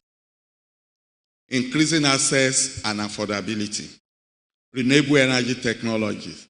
Alternative funding strategies. I know when the discussants are called upon to discuss it, they will tell us, because I've not known the solution to these alternative funding strategies. People, businessmen all over the world, they are businessmen. They think of profit for their investment. Can the structure we have now provide for investors to come and make money, provide services and make money? People will tell you is this. Encourage clustering of agribusiness in rural area. Most of our farmers, when they farm, hardly will you see farmers that are rich in Nigeria. I mean the farmer, the real farmers. We are not talking of computer farmer. People that go with a laptop, they will tell you we are farmers. And they blow grammar. They do presentations, you clap. Telling where is the farm? No farm.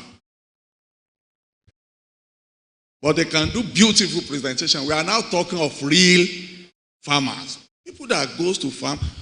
How can you farm and make money in Nigeria these days? That's why we have to encourage them if they can form agro-business group, clustering in rural areas. You can be able to provide certain things for them. If farmers these days can have access to water, if they can have access to electricity supply, I can tell you that prices will come down. How will it come down? Today in Nigeria,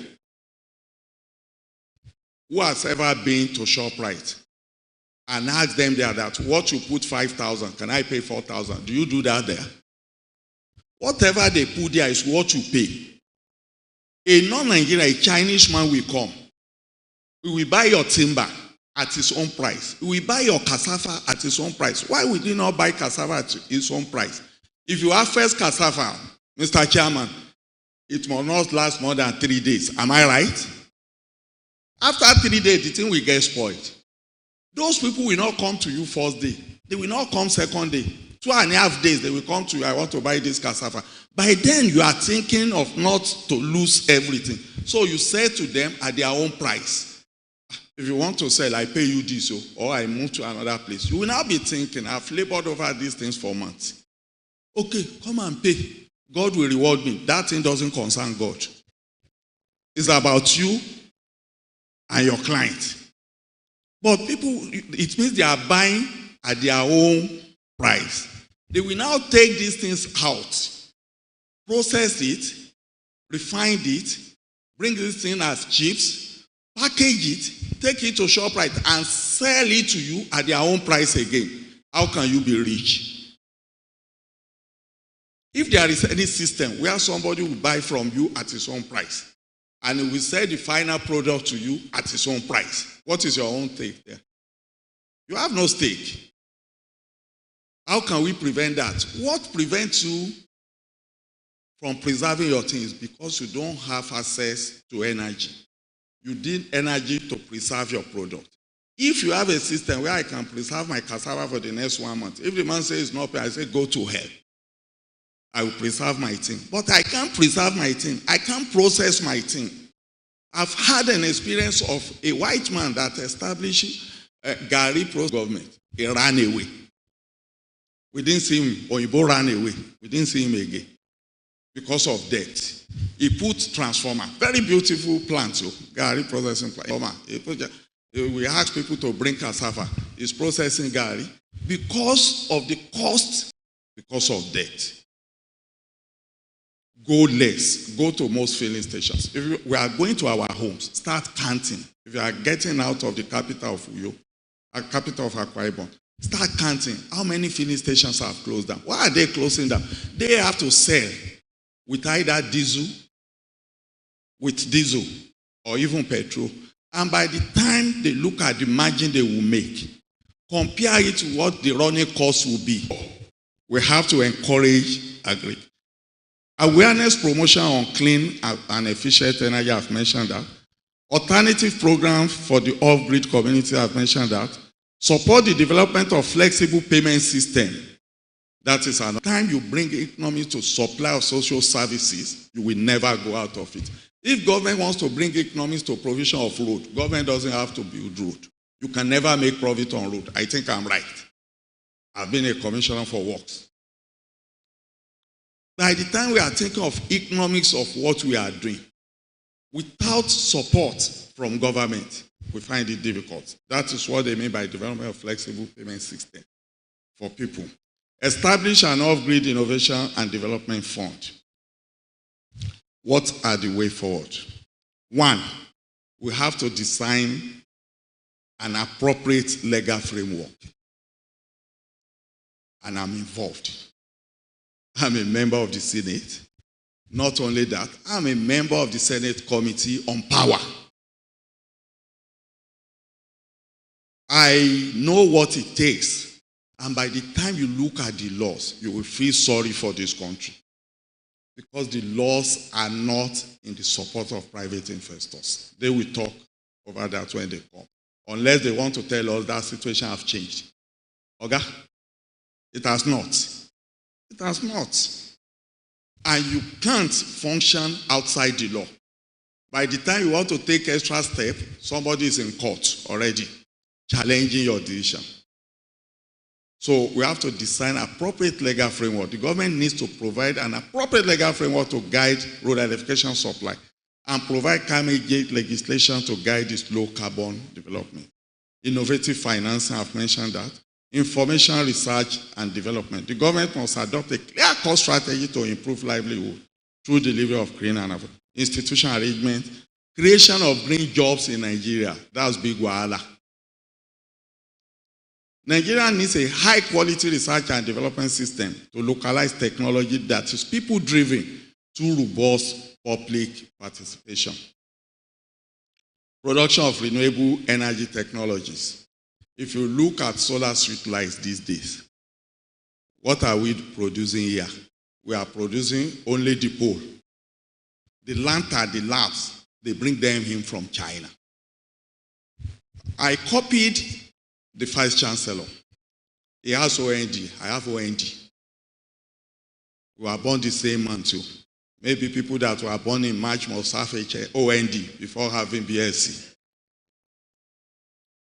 I did physics with electronics. When we were in school, when I became the commissioner for works, I told my governor that you must have a signature for your roads. He asked me, what do I mean by signature? I said, all roads are equal, they are roads. What will make them know that these roads were constructed by Ajimabi of blessed memory? He said what? I said, let's have our own street light. He said what? I designed the lamp. So if you see Ajimabi Road, you see special lamp on it. That is our road. That's our signature on that road. We can design it. We can build our own. Clap for me halfway. Halfway. Don't clap too much. We designed it, but we are not the one that made it, or we made it outside. Only we design. But what I'm saying is, if we can design, I believe we can produce. Am I right? So people need government support. This issue of what are they supplying? They are only depots. Every other thing, they bring them in. You come, sometimes ago, for most of our age mates, Nigeria was being run by 5 people, sometimes ago. Only 5. You have the premier of the Western region, the premier of the eastern region, and the premier of the northern region. You have the president and the prime minister. That's all. Am I right? Today, how many do you have? You have 36 plus 1 FCT, making 37. You have president, you have vice president. You have 48 ministers or so. You have SA, 100 and something. You have 90-something senator, 109 senator, 360 rep. Commissioner, no, you can't count commissioner. You can't count SA. You can't, all put together, what result are we getting? What's the result? The result that even the critical stakeholders were not being considered when policies are being formulated. Some people will just come, hypered, they are good in presentation. By the time you look at it, you'll be clapping. Yes, yes. Let's come to implementation. It's zero. So you have to engage people that are critical stakeholders in this field, and you strengthen the institutional capacity. Strategic partnership. There is no way you can solve rural electrification problem without proper and adequate engagement of local government and cooperative societies. You can't do it alone. If you provide it, some people must be there to watch it. That's why we will see they provide borehole today. Tomorrow the pumps is not there. But if it's community-oriented, if the provision of rural electrification is community-oriented, let them own it. Let the community own the project. That is our work. No thief can come from one local government to steal another government. If they remove your solar power borehole pumping machine, the person that remove it is from your community. It can't come from outside. But if the community owns the project, that yes, it's our project, you will see that nobody, because they know themselves, they know people that can remove it. It's the one they will assign. Look, you are the one to watch this thing. Because they know him, they will tell him, look, this pumping machine is you, community has voted for. You are not our councillor. You are our boss. Let this borehole survive. Keep on watching it. The traditional ruler will be taking care of you. You will see nothing will happen. So you have to engage people. There must be adequate engagement of those people and strategic partnership, inclusive approach. Energy policy should be developed using a who's most pressing it. I want to go personal. There is nobody that can challenge me on my provision of solar borehole and street light. Do you know why? I told you I have 118 words. It's from each word the community must write me. You have to write to me talking. Your community must write from your word. These are the locations we pick from our community. I have every community letter. The Muslim community must write to me. The leader of the market, 5 markets in every local government. The market people must write letter to me. Not that one will say, we are their leader. You will have people attacking your data. After all, we are his party men. We are the people that put him down. Fine. You are my party man. But the provision of these infrastructures is meant for the community. So we must engage critical stakeholders and let our project be community-oriented project. I've spoken about inclusive approach. Ladies and gentlemen, I thank you for listening.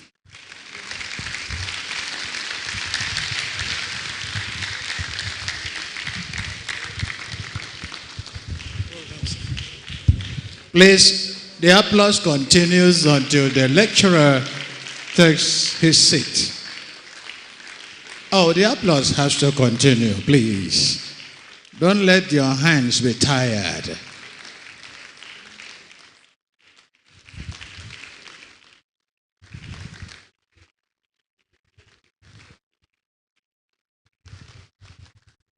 The applause continues.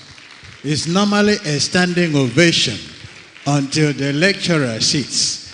He is going to the royal fathers. Yes. More of the ovation, please. I think we can now be seated. The distinguished senator has actually delivered. Another round of applause.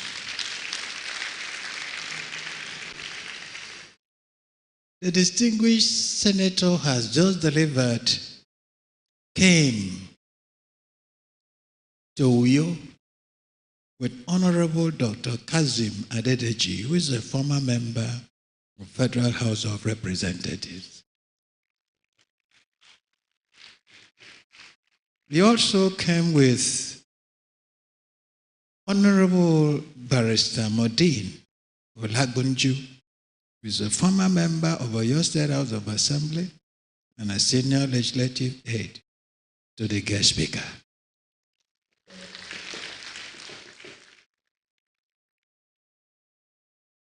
All the way from Makurdi, Dr. Nsidebe Isaman of the Federal University of Agriculture, Makurdi, came also. Dr. Isaman, thank you for coming.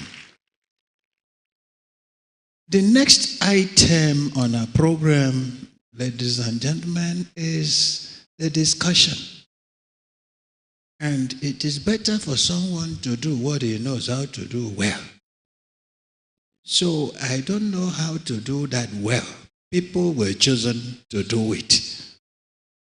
And I've been directed to give each of the discussants 5 minutes, 5 objective minutes.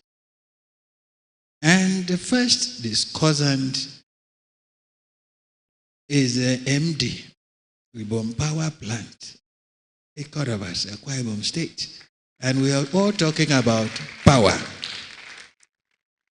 After that will be the Director, Institute for Health, Safety, Security, and Environment Studies of the University of Uyo.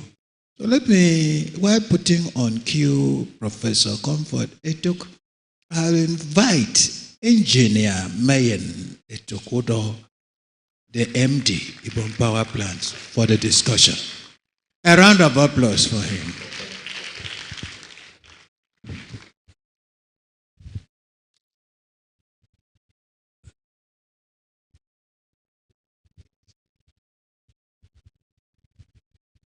I think the 5 minutes has already finished. So, the chairman of the occasion,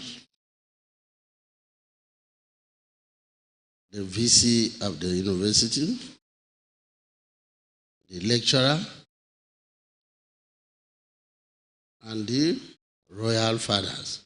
I think I would like to stand on the existing protocol. We thank the lecturer. He has gone round because once upon a time, rural electrification was under NEPA in the 80s until the federal ministry pulled it to itself and from there formed rural electrification and all that. You know, when NEPA was existing,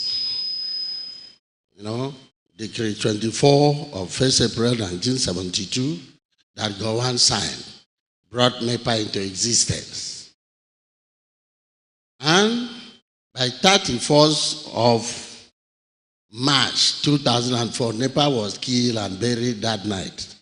Then PICN came up with 18 successor companies. And they said, now, this will do very well. NEPA was inept, was corrupt, was all this. And we look at it till 1st of November 2013. The 18 companies were given licenses to go. 11 discos, 1 Transisco, as you said, and 6 legacies generation. Before the licenses was open for people to come in. Today, we have up to 14,160 installed capacity on thermal, about 2,888 on hydro, which is what is preferable. When we add Kashmira, 40, then we will get up to 3,000 something. That is the most preferable today. This power was to be connected to the whole country.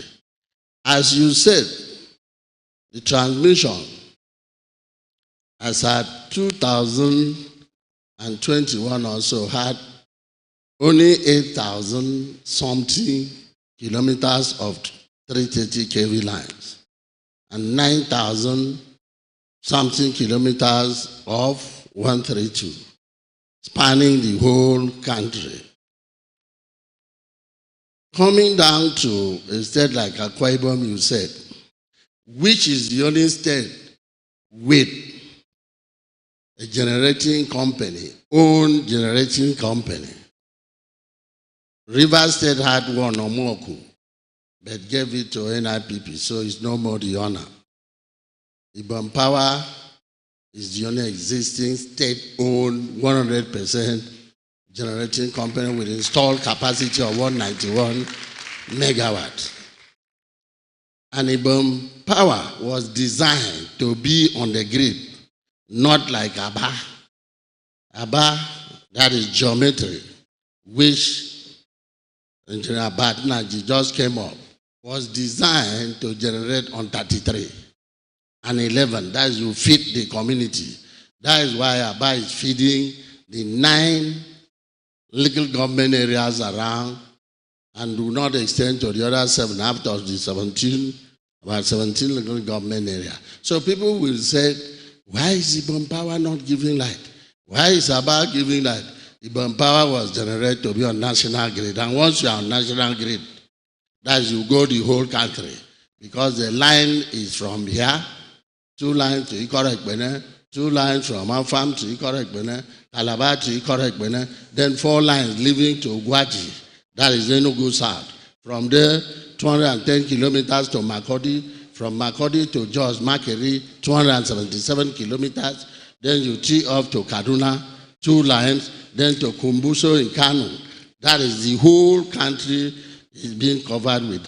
But the state government is making frantic effort to control power within Akwa Ibom. Said that is why Akwa Ibom became, as you said, I'm very happy that you applauded Akwa Ibom, the first state to build a 132/33 kV substation at Ekam, which was to fit the 5 local government areas. The first state to build a 3311 2x15 MVA substation at 4-lane. In fact, when 4-lane power came, when it was commissioned on July 11, 2018, the whole state was lit up and people started shouting. Because I remember somebody who called from Australia to congratulate us, and people came from Aba, Port Harcourt to charge their phone in Akwa Ibom State. So Akwa Ibom State government has really done very well. And from there, this state government released over 500 distribution transformers, as you said. Once you install it, is energized, Ph.D will take over. All the feeder pillars, all the conductors, everything the state government will do. And in today's power sector, nobody is here. You know, in the days of NEPA, Canadian came to train us when we were in NEPA. They train us. Now they say NAPTI. For you to go to NAPTI, we don't have one cable jointer that used to be sent to the. But why is it not taking? It used to be sent to the. But why is it not taking? Transmission cannot take above 5,500 megawatts in the whole country. If transmission take up to 5,000 megawatts, since distribution licenses were distributed on 1st of November 2013, it has never taken power up to 4,500 megawatts. So all you hear is system collapse because of high frequency. In Ibom Power, when we want to go, like right now, when I left, we were on 61 megawatts. If you want to go to 80, they say the frequency is very high, NCC say ram down, and you come back because of load rejection. I think the government knows where it is, what can be done, the people to talk to, from generation to transmission to distribution in the Senate and in the Federal House. They know the people to talk to. Once they call distribution, they go, I think it's the generation that bears the grunt, because we buy the gas, which is the feedstock, thermal. It's not hydro to use water. So when we buy this gas right now, we are buying at Ibom Power $2.8 per standard cubic feet, which is 1 MMBTU. Now, those who are using water, for example, Kanji, because of Futajalon, if Niger does anything around there, like they said, Nigeria wanted to cut off Niger, and I laugh. Because if you cut off electricity to Niamey, which was only 17 megawatt, they will block Futajalon. And once you block Futajalon, Kanji goes dry. Kanji that generates 800 megawatt, with the tail raise, they discharge water to Jeba, 540 megawatt. We lost all that. The only place we will get is Shiroro, which is from River Kaduna. And once it is not flooding, we will not have enough water to generate. And it is Kaduna discharge that we should use to run Zungeru, which is 700 megawatt. Mambila, that the government has been talking for the past 20 years, has not come up. Kashimbila is not yet tested. Kashimbila was to block Lake Nyaudoh in Cameroon, where it is overflow. But up till now, it is not commissioned. So every state government, with ESPRA of 2005, reviewed 2003, now reviewed 2004, is now set to do what they can. And with Kyoto Agreement, that is to put down all the thermal, all this, and go on solar. I think it's left for the government to encourage and move into communities using solar. That is what it is, because the UN is seriously discouraging going on decarbonization. And as such, I think all the government and the state government here should go to the rural areas. I knew when we went to Ini to commission a 20 kilowatt, solar. So if they go around like that, I think it will be better for all of us, and in the rural area, like you said, because the load is not there. Power sector, well, in the days of 80s, 90s, you know how it has been. It is one of the sectors that has suffered so much.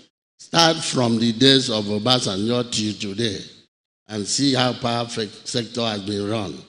I think the state government should lay more emphasis. We can't use wind here, wind generation, because the speed of wind here is not like what we obtain in Portisco, which is about 52 gauss. That is 52 meter per second. But here is about 42 because of the vegetation and so on. So I think we will go more with the state government to go on solar, at least, to help our people, all the villages. But also, vandalism goes a lot. That is, in this part of the world, a lot of vandalism. Even in my village, the transformer we put, the boys have vandalized 2 times, and we vow never to repair it again. That is what is happening. If the government should put solar panels in a place, they should allow it to function. Please, I believe we should all pray for power sector, because power sector is not demonized, but the management of power sector, because there was a time in power sector, we have a minister of power who had BA because she didn't understand what we are talking about. That is in terms of transformer or this. Thank you. A round of applause for our first discussant. Thank you, MD Ibom Power Plant. The thing was almost like a sermon pointing out the sins and the righteous acts that need to be done. I believe the distinguished senator has noted that very well, because it's been pointed at him that he knows those to talk to at the other place. Discussant is our Director, Institute for Health, Safety, Security, and Environment Studies, Professor Comfort Aloysius Etuk. Professor Etuk is the spouse of a former senator. Another round of applause. Thank you.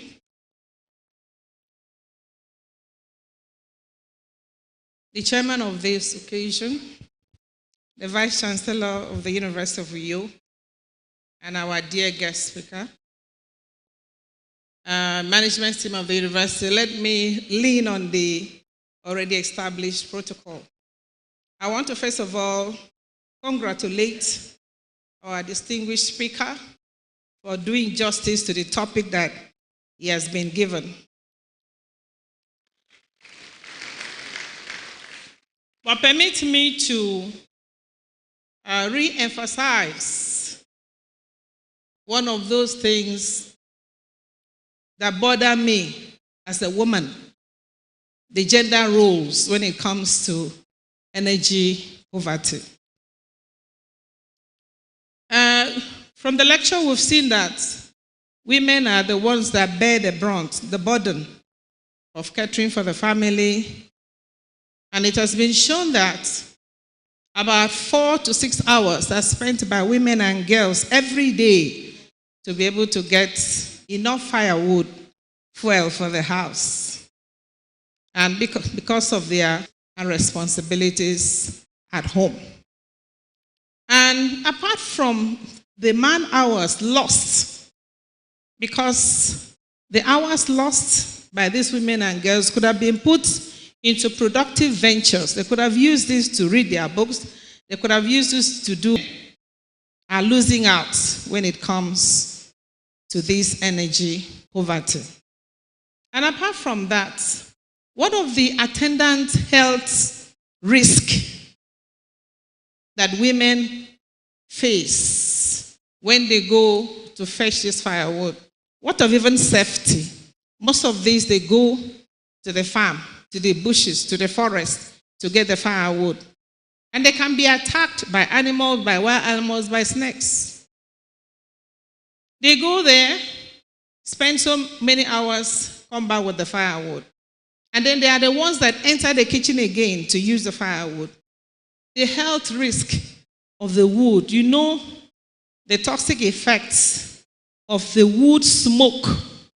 And a lot of women are dying as a result of wood smoke. There are so many toxic gases that they inhale.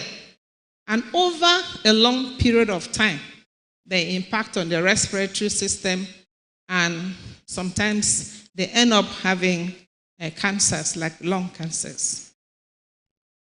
What of other effects like the biodiversity loss? When they go, they cut down this wood, and with it, a lot of animals that were using those places as habitats will be gone. Even the medicinal plants, most of those medicinal plants, a lot of biodiversity loss, the fauna and the flora of that habitat will be lost.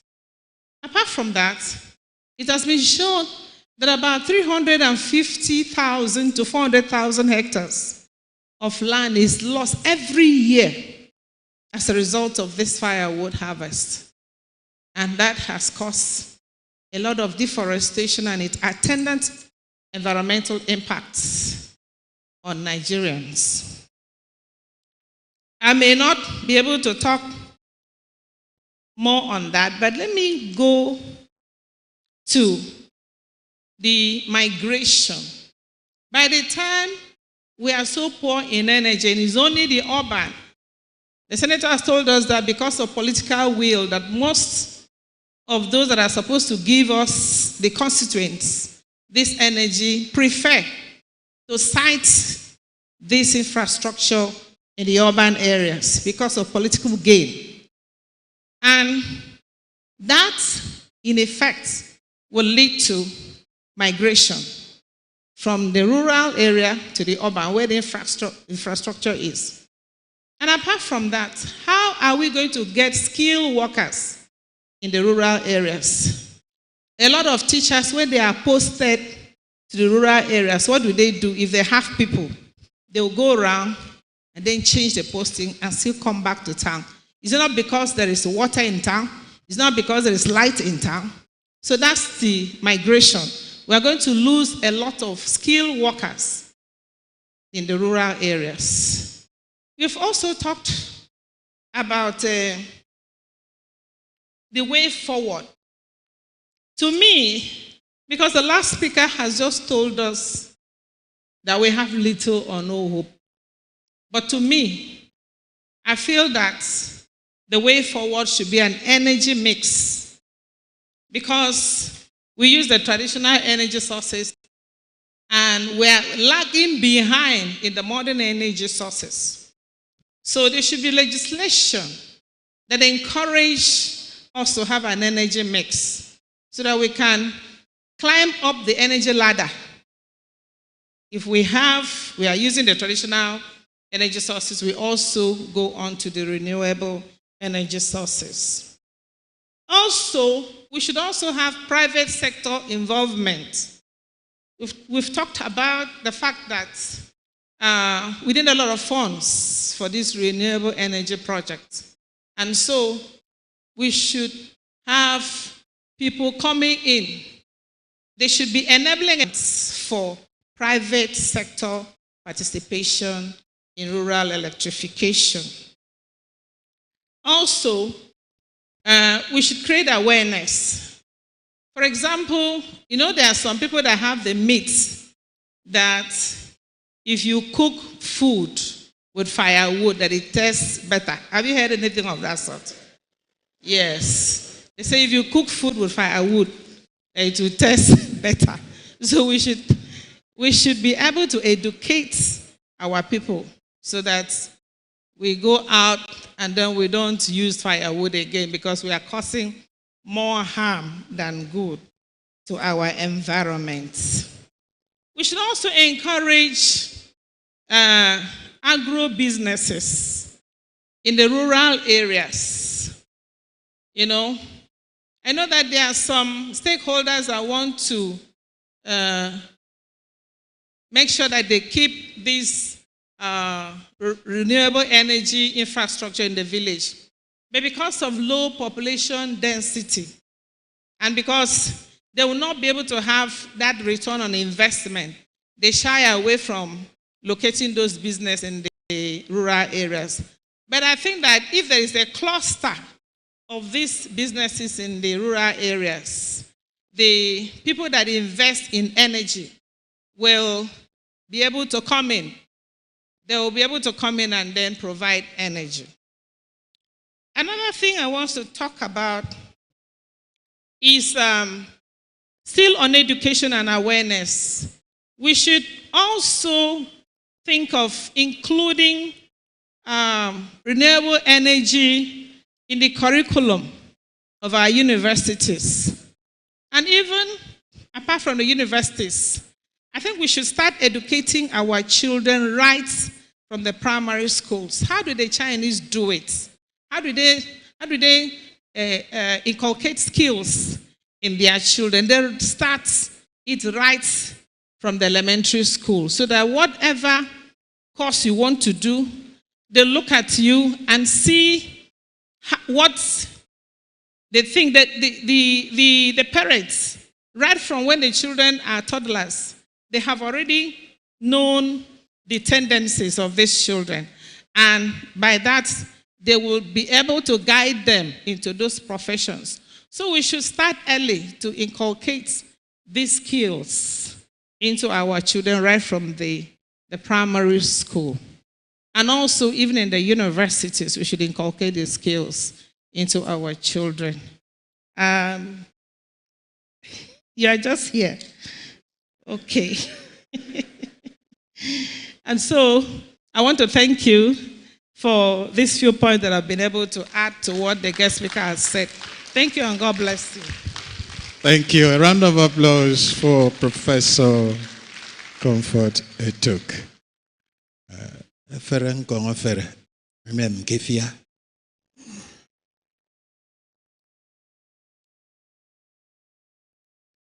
Item number 12. Whatever is left of the lecture, we have to go and digest that from the book given to us.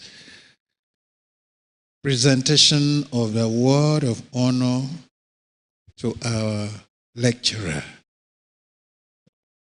The chairman.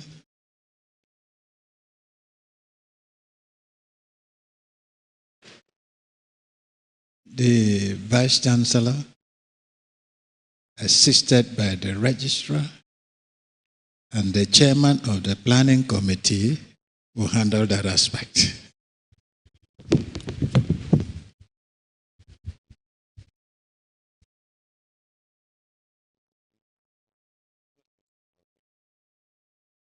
The chairman of this very unique event.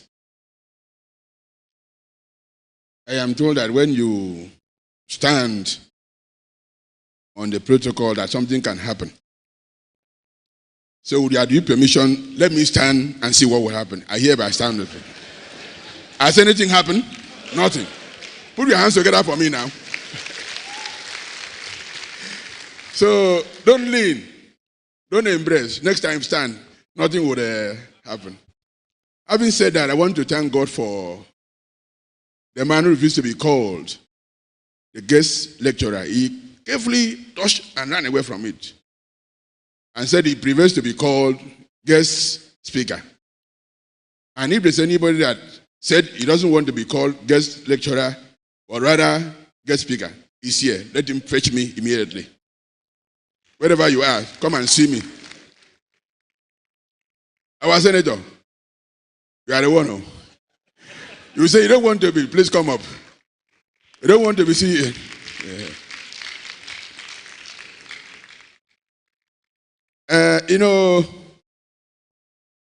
By what you have done for us today, for me, I have my own share of dividend of democracy. The knowledge you have come to give us. That one is more than money. Because this one will stay with us for life. And therefore, to commemorate this event, because this one I'm sure will be positioned in your office. When we come around, we'll see it. To remind you of this very wonderful outing of yours. And we are visit to University of Uyo, second visit to University of Uyo, because I know the third will come, fourth will come by God's grace. So on behalf of friends of Professor Nyaudoh, without, outside, abroad, home, they have directed that I should give this to you to remind you happily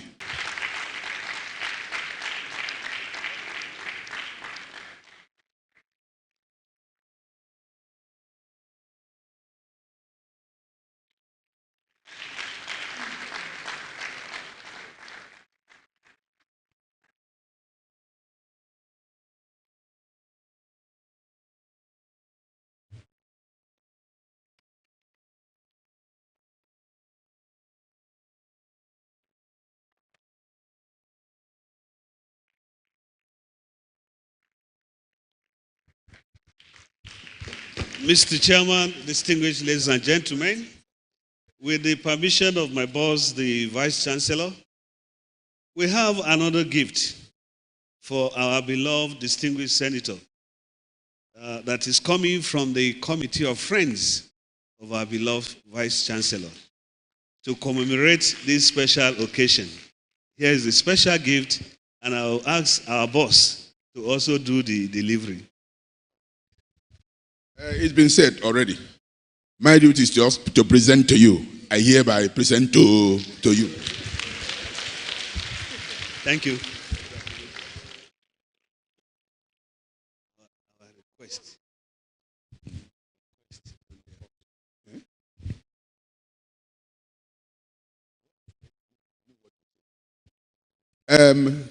Still standing on the system protocol. This distinguished senator is a very wonderful human being. He has a love for Ibom State. He has a love for University of Uyo. Yesterday when he arrived, he's the chairman of a Senate Committee on Environment. He said he took a walk to see how the environment is. At the end of the day, he instructed me to do something. So that is what I'm doing, sir. I want to hand over to they wouldn't know what is inside, but you will know.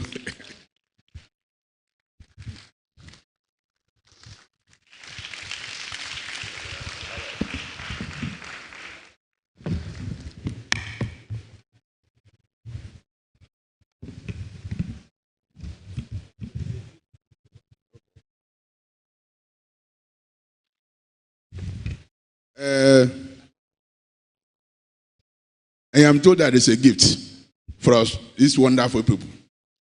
Well dressed, well decorated, reminding me of my days in UI when I used to go out for Owambe. I hope there will be one today. I will be there.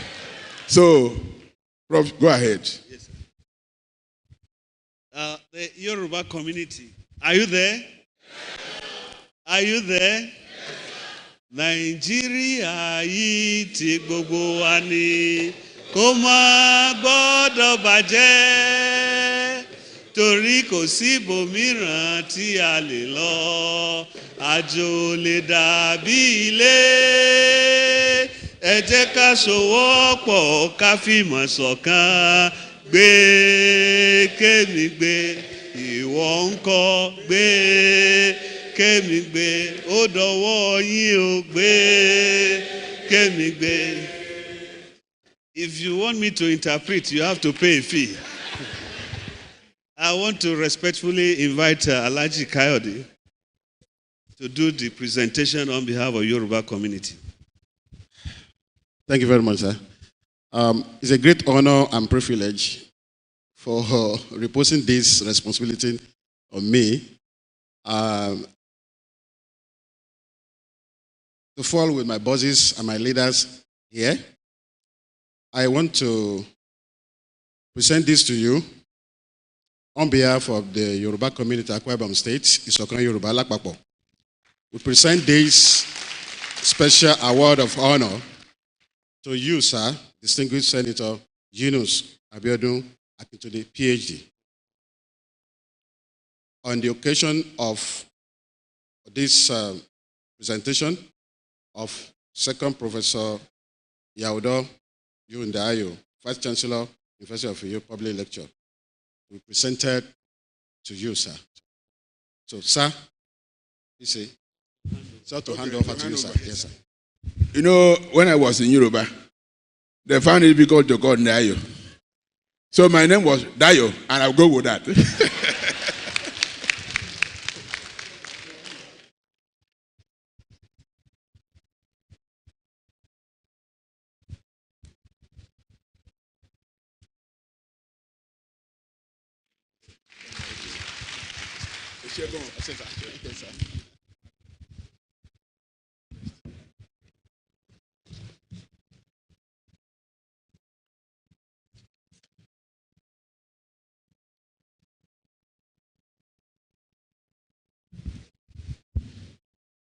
Good evening, everyone.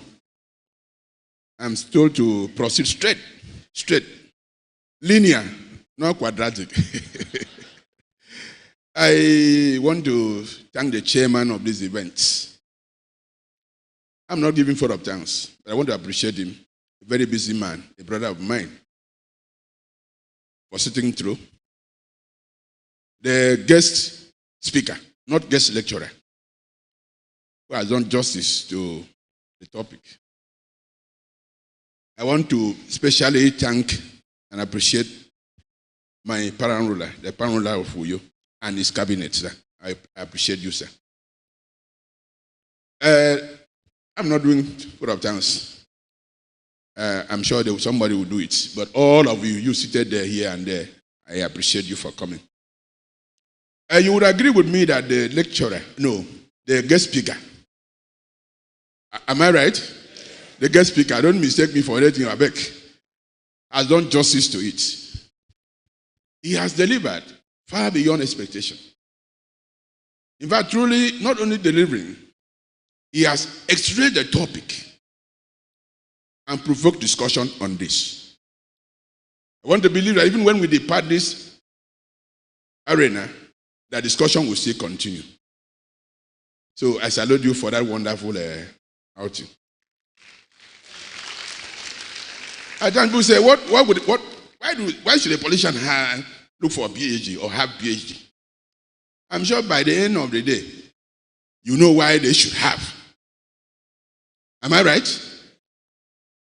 So he has done well, except that he tried to follow me. I came in March. He said, "Okay, wait for me. I'll come in March." So he thought I would come early. I dodged. So he now moved on. So he has done well. And my belief that energy is a serious matter in Nigeria. Just permit me, give me one or two more minutes, let me say a word or two again. Within the Committee of Vice Chancellors at the Federal, where I'm privileged to serve or to be a member, in one of our meetings, we were lamenting what we pay in a month for energy. Oh, unfortunately, my boss is not here. Boss, are you here? Okay. How much do we pay in a month? Tell us. So much money. And when it's so much money. And so my friend from ABU was lamenting. He mentioned how much he paid. Then a friend of mine, the VC of Bayero University, Professor Abba, said, "Let me tell you my own." And he said he pays 80 million naira a month. And I said, I better not say my own because mine was smaller than your own. And that was before the issue of Band A, Band B came into existence. And so when that one came in, it was almost 4 times what we used to pay. That is why University of Benin said we won't give you light again, 24 hours, we'll give 10 hours. And the students say all we are saying, as if they are not living in Nigeria. In UI, one of the reasons UI is short today is that they need more money from students so that they can supply the light that is required. I can go on and say more. But the underlying statement and what we take home is that energy issue is a serious matter that should be discussed in every household. Every household. You cannot run away from it. Like the second discussion said, if you cook with firewood, it will taste differently. Is it not so? Go and experiment and then come back and tell me another day. So I want to thank God for what God has done. And I pray to God Almighty to preserve you so that when next we meet, well, I'm sure we'll meet again. Or are we not meeting? We meet. We'll give God all the glory that he deserves. So the person who come to do a vote of thanks will do, but I salute my people there. I salute you there. I salute you there. I salute you there. My chief, I'm loyal. I salute you. Thank you very much, and God bless you. I think it's straight. You said straight. There was no linear. There was no quadratic. A round of applause for the Vice Chancellor. He actually went straight for his remarks. And we have come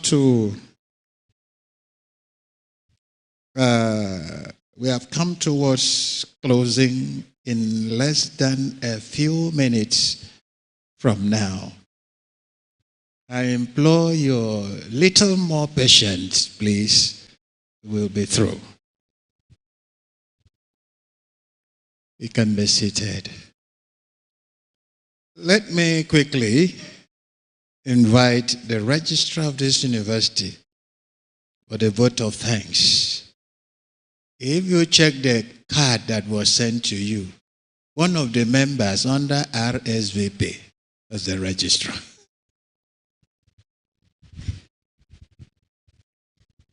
Thank you, the moderator.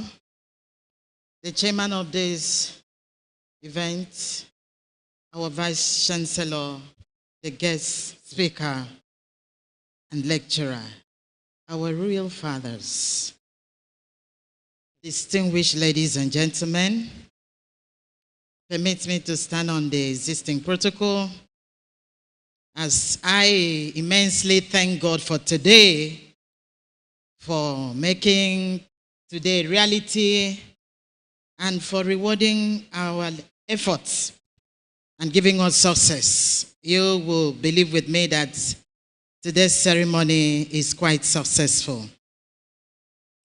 I want to thank the chairman of this ceremony, our dear Professor Augustine Umo, our dear Commissioner for Health. Thank you for coming to grace this ceremony. I want to thank God immensely also for our dear Vice Chancellor, whom we are celebrating today. Is a man that is a gift for the University of Uyo. I want to thank God for him immensely as a visionary and phenomenal leader with unusual wisdom and character, whose life and time we are honoring in the lecture today. Is a great icon of knowledge and of excellence, and is a product of God's grace. I want you to celebrate our Vice Chancellor. Let me thank immensely our distinguished Senator, Dr. Yunus Abiodun Akintunde, for honoring us in University of Uyo today and coming to give this illuminating and captivating lecture. Let's celebrate him. Let's celebrate him. Let me also thank our dependable management team, starting with Professor Nyaudoh, our Deputy Vice Chancellor, Administration. Let me also thank Professor Antonia Isian, Deputy Vice Chancellor Academic, our dear Bossa, Dr. Imo Maxine, a dear University Librarian, for always standing with our Chief Executive to build this place. I want to thank immensely the Dean of Faculties, heads of departments, directors, both academic and non-academic directors, for finding time to attend this amazing and captivating lecture. I also want to thank our indefatigable chairman of the planning committee, Professor Isaac Ayandele. Let's celebrate him. He's a man with a large heart for his unfeigned love for our dear Vice Chancellor. And permit me also to thank Professor Isu for standing and holding a wonderful part in this ceremony. Let me also thank members of the planning committee for standing by to do those work that we have seen the outcome. Thank you so much. I want to use this opportunity also to thank our royal fathers for staying through. They came quite early. We want to say thank you so much. Our traditional rulers and council of chiefs, God bless you for standing by us and also granting University of Uyo peace. We have peace in this community. Thank you so much for attending this lecture. I also want to thank the Yoruba community that are here. Let's celebrate them for the solidarity they have given. Let's thank also and celebrate the community of our Vice Chancellor, the Ankari youth.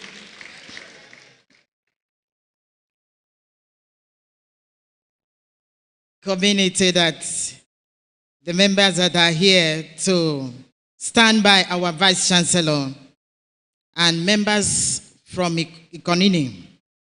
We celebrate you wherever you are. We also want to thank immensely the professors that are here, members of Senate that are here. I think we've mentioned that. And everyone that has come to grace this ceremony. I also want to thank each and everyone for standing by us during this second public lecture. I want to thank the music unit, department. Also thank those that are serving. Also thank friends of University of Uyo community that are always here when we have lectures of this nature. I want to thank each and every one of us for coming to stand by us today. And as you're going home, the Lord will take you safely back to your different destination. Lest I forget, great Nigerian students, thank you for coming and thank you for attending this lecture. God bless every one of us. Thank you, Registrar. Thank you, Madam Registrar. Thank you, Registrar, for thanking all of us. Thank you. It is proper that when you open something, you equally close it. The chairman of this occasion had given opening remarks. He is now to come and give closing remarks so that this ceremony can be closed. Otherwise, it will not be closed. The chairman, sir, please. Closing remarks. A round of applause for the chairman.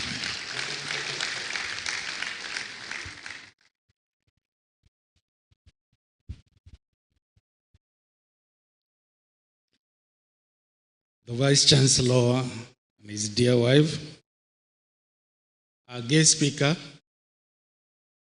that started off as a lecturer, the management team. Ladies and gentlemen, please permit me to stand on the existing protocol. I will join in thanking all of us for sitting around up till this time. It's been a while, but you will agree with me that we have learned a lot. The lecture has lived up to what we expected.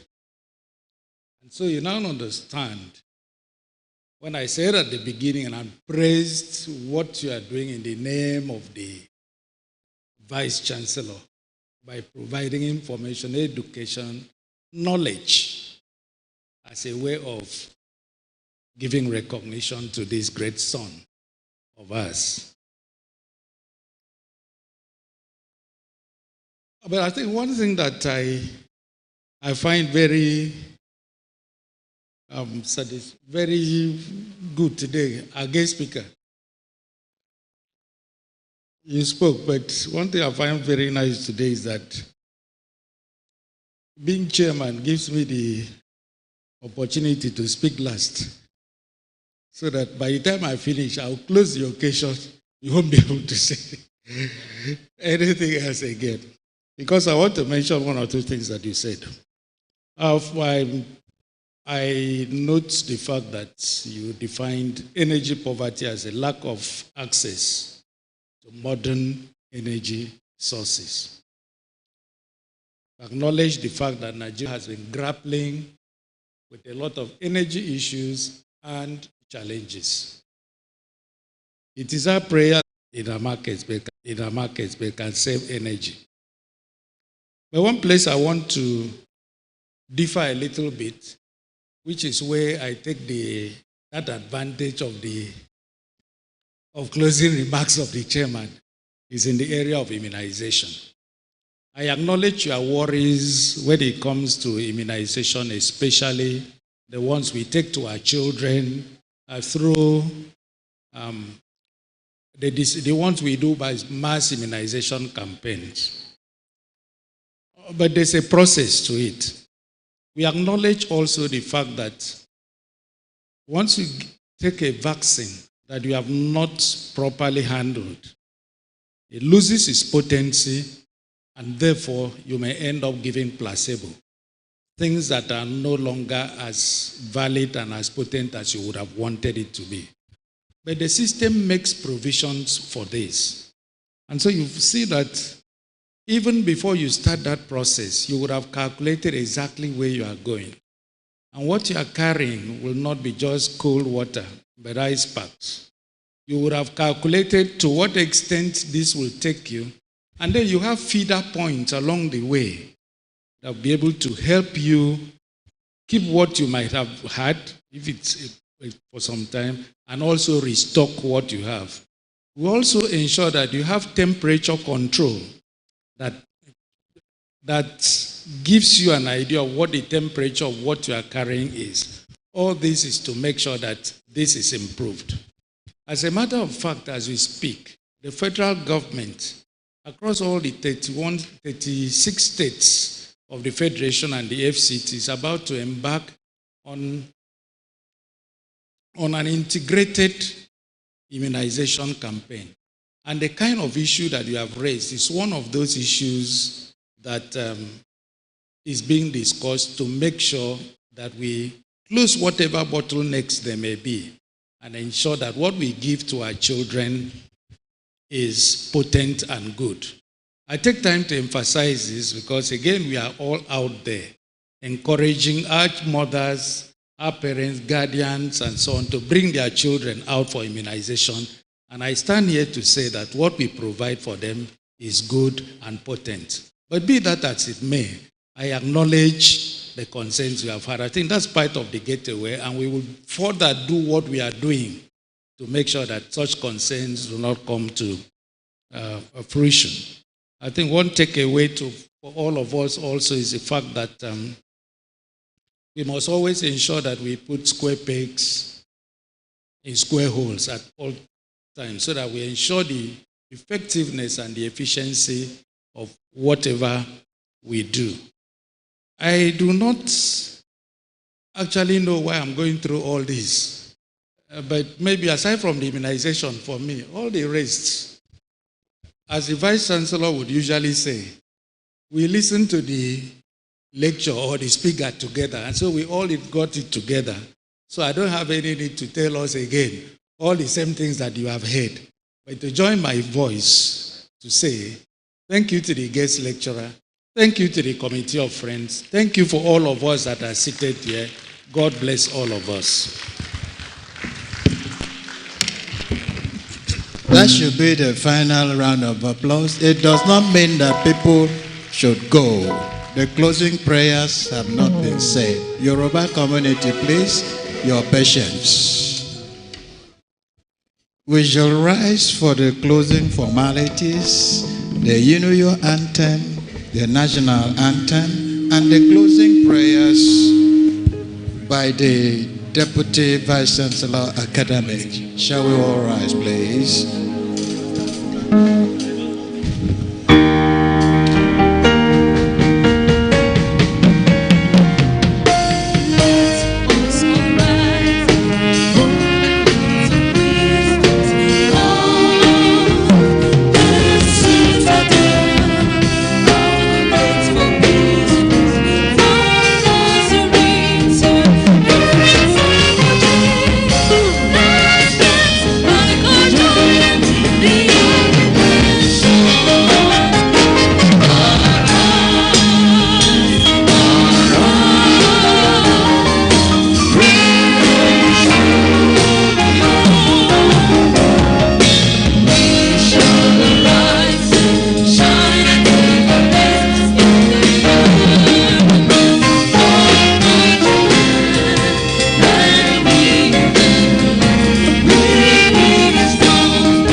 Nigeria, we hail thee.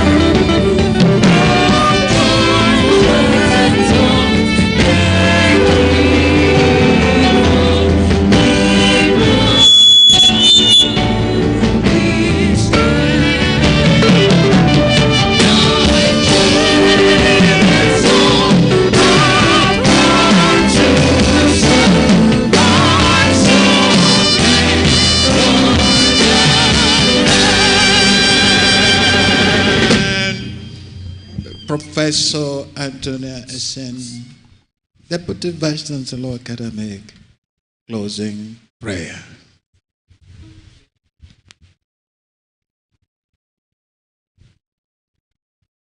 Let us pray this evening in the name of the Father, and of the Son, and of the Holy Spirit. To God be the glory, great things He has done. So lofty the world that He gave us His Son to yield His life and atonement for sins, and open the life gates, and all make holy rejoice. Praise the Lord, and the people rejoice. Oh, come to the Father, Lord Jesus, their Son, and in the lonely great things He has done. Almighty Father, we thank you for the gift of this great day. We thank you for what our eyes have seen and for what our ears have heard. We thank you that you have gathered us today to gain great knowledge. Father, we thank you for the gift of our Vice Chancellor, Professor Nyaudoh Ndaeyo'S. It is at his instance, as a good man, as a good administrator, as a good Vice Chancellor, that this lecture is organized. Thank you for making him so dear to humanity and to you. Father, we want to thank you for the gift of our amiable, distinguished Senator Yunus, Abiodun, Akintunde, for what he has taught us today, because we have learned a lot today. Father, we thank you for his person. We have heard and seen that he is a very good person. He has blessed his community with his generosity. Father, continue to be with him in all his endeavors.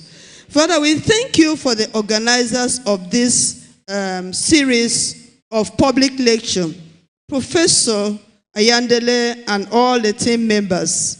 Father, bless them for letting goodness come to us. Father, bless everybody that has come today, especially the custodian of our tradition, our traditional rulers, the Yoruba community that have come out to honor their own and to bless their own. Father, bless everybody that is here today. And let us learn from the great figures of today, from the goodness of Professor Nyaudoh Ndaeyo'S, and from the goodness of a distinguished Senator Yunus, Abiodun, Akintunde, to be kind to people, to be kind to humanity, so that all honor and glory may be yours. We make all our prayers through Christ our Lord. Thank you. We will allow the Vice Chancellor, the guest speaker, management, the royal fathers to recess. and then the rest of us will join them. Please. The band, please help us. That marks the end of the second in the series of a public lecture.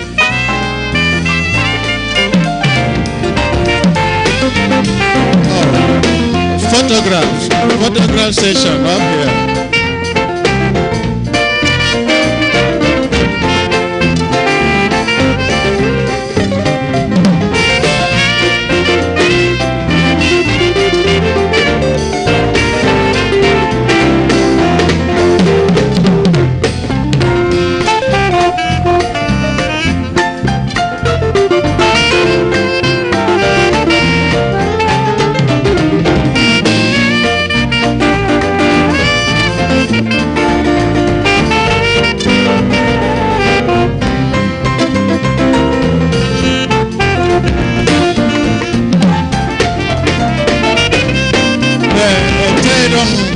Of Oyo, Ndaeyo'S and Ndaeyo'S of Ayanya, you're welcome.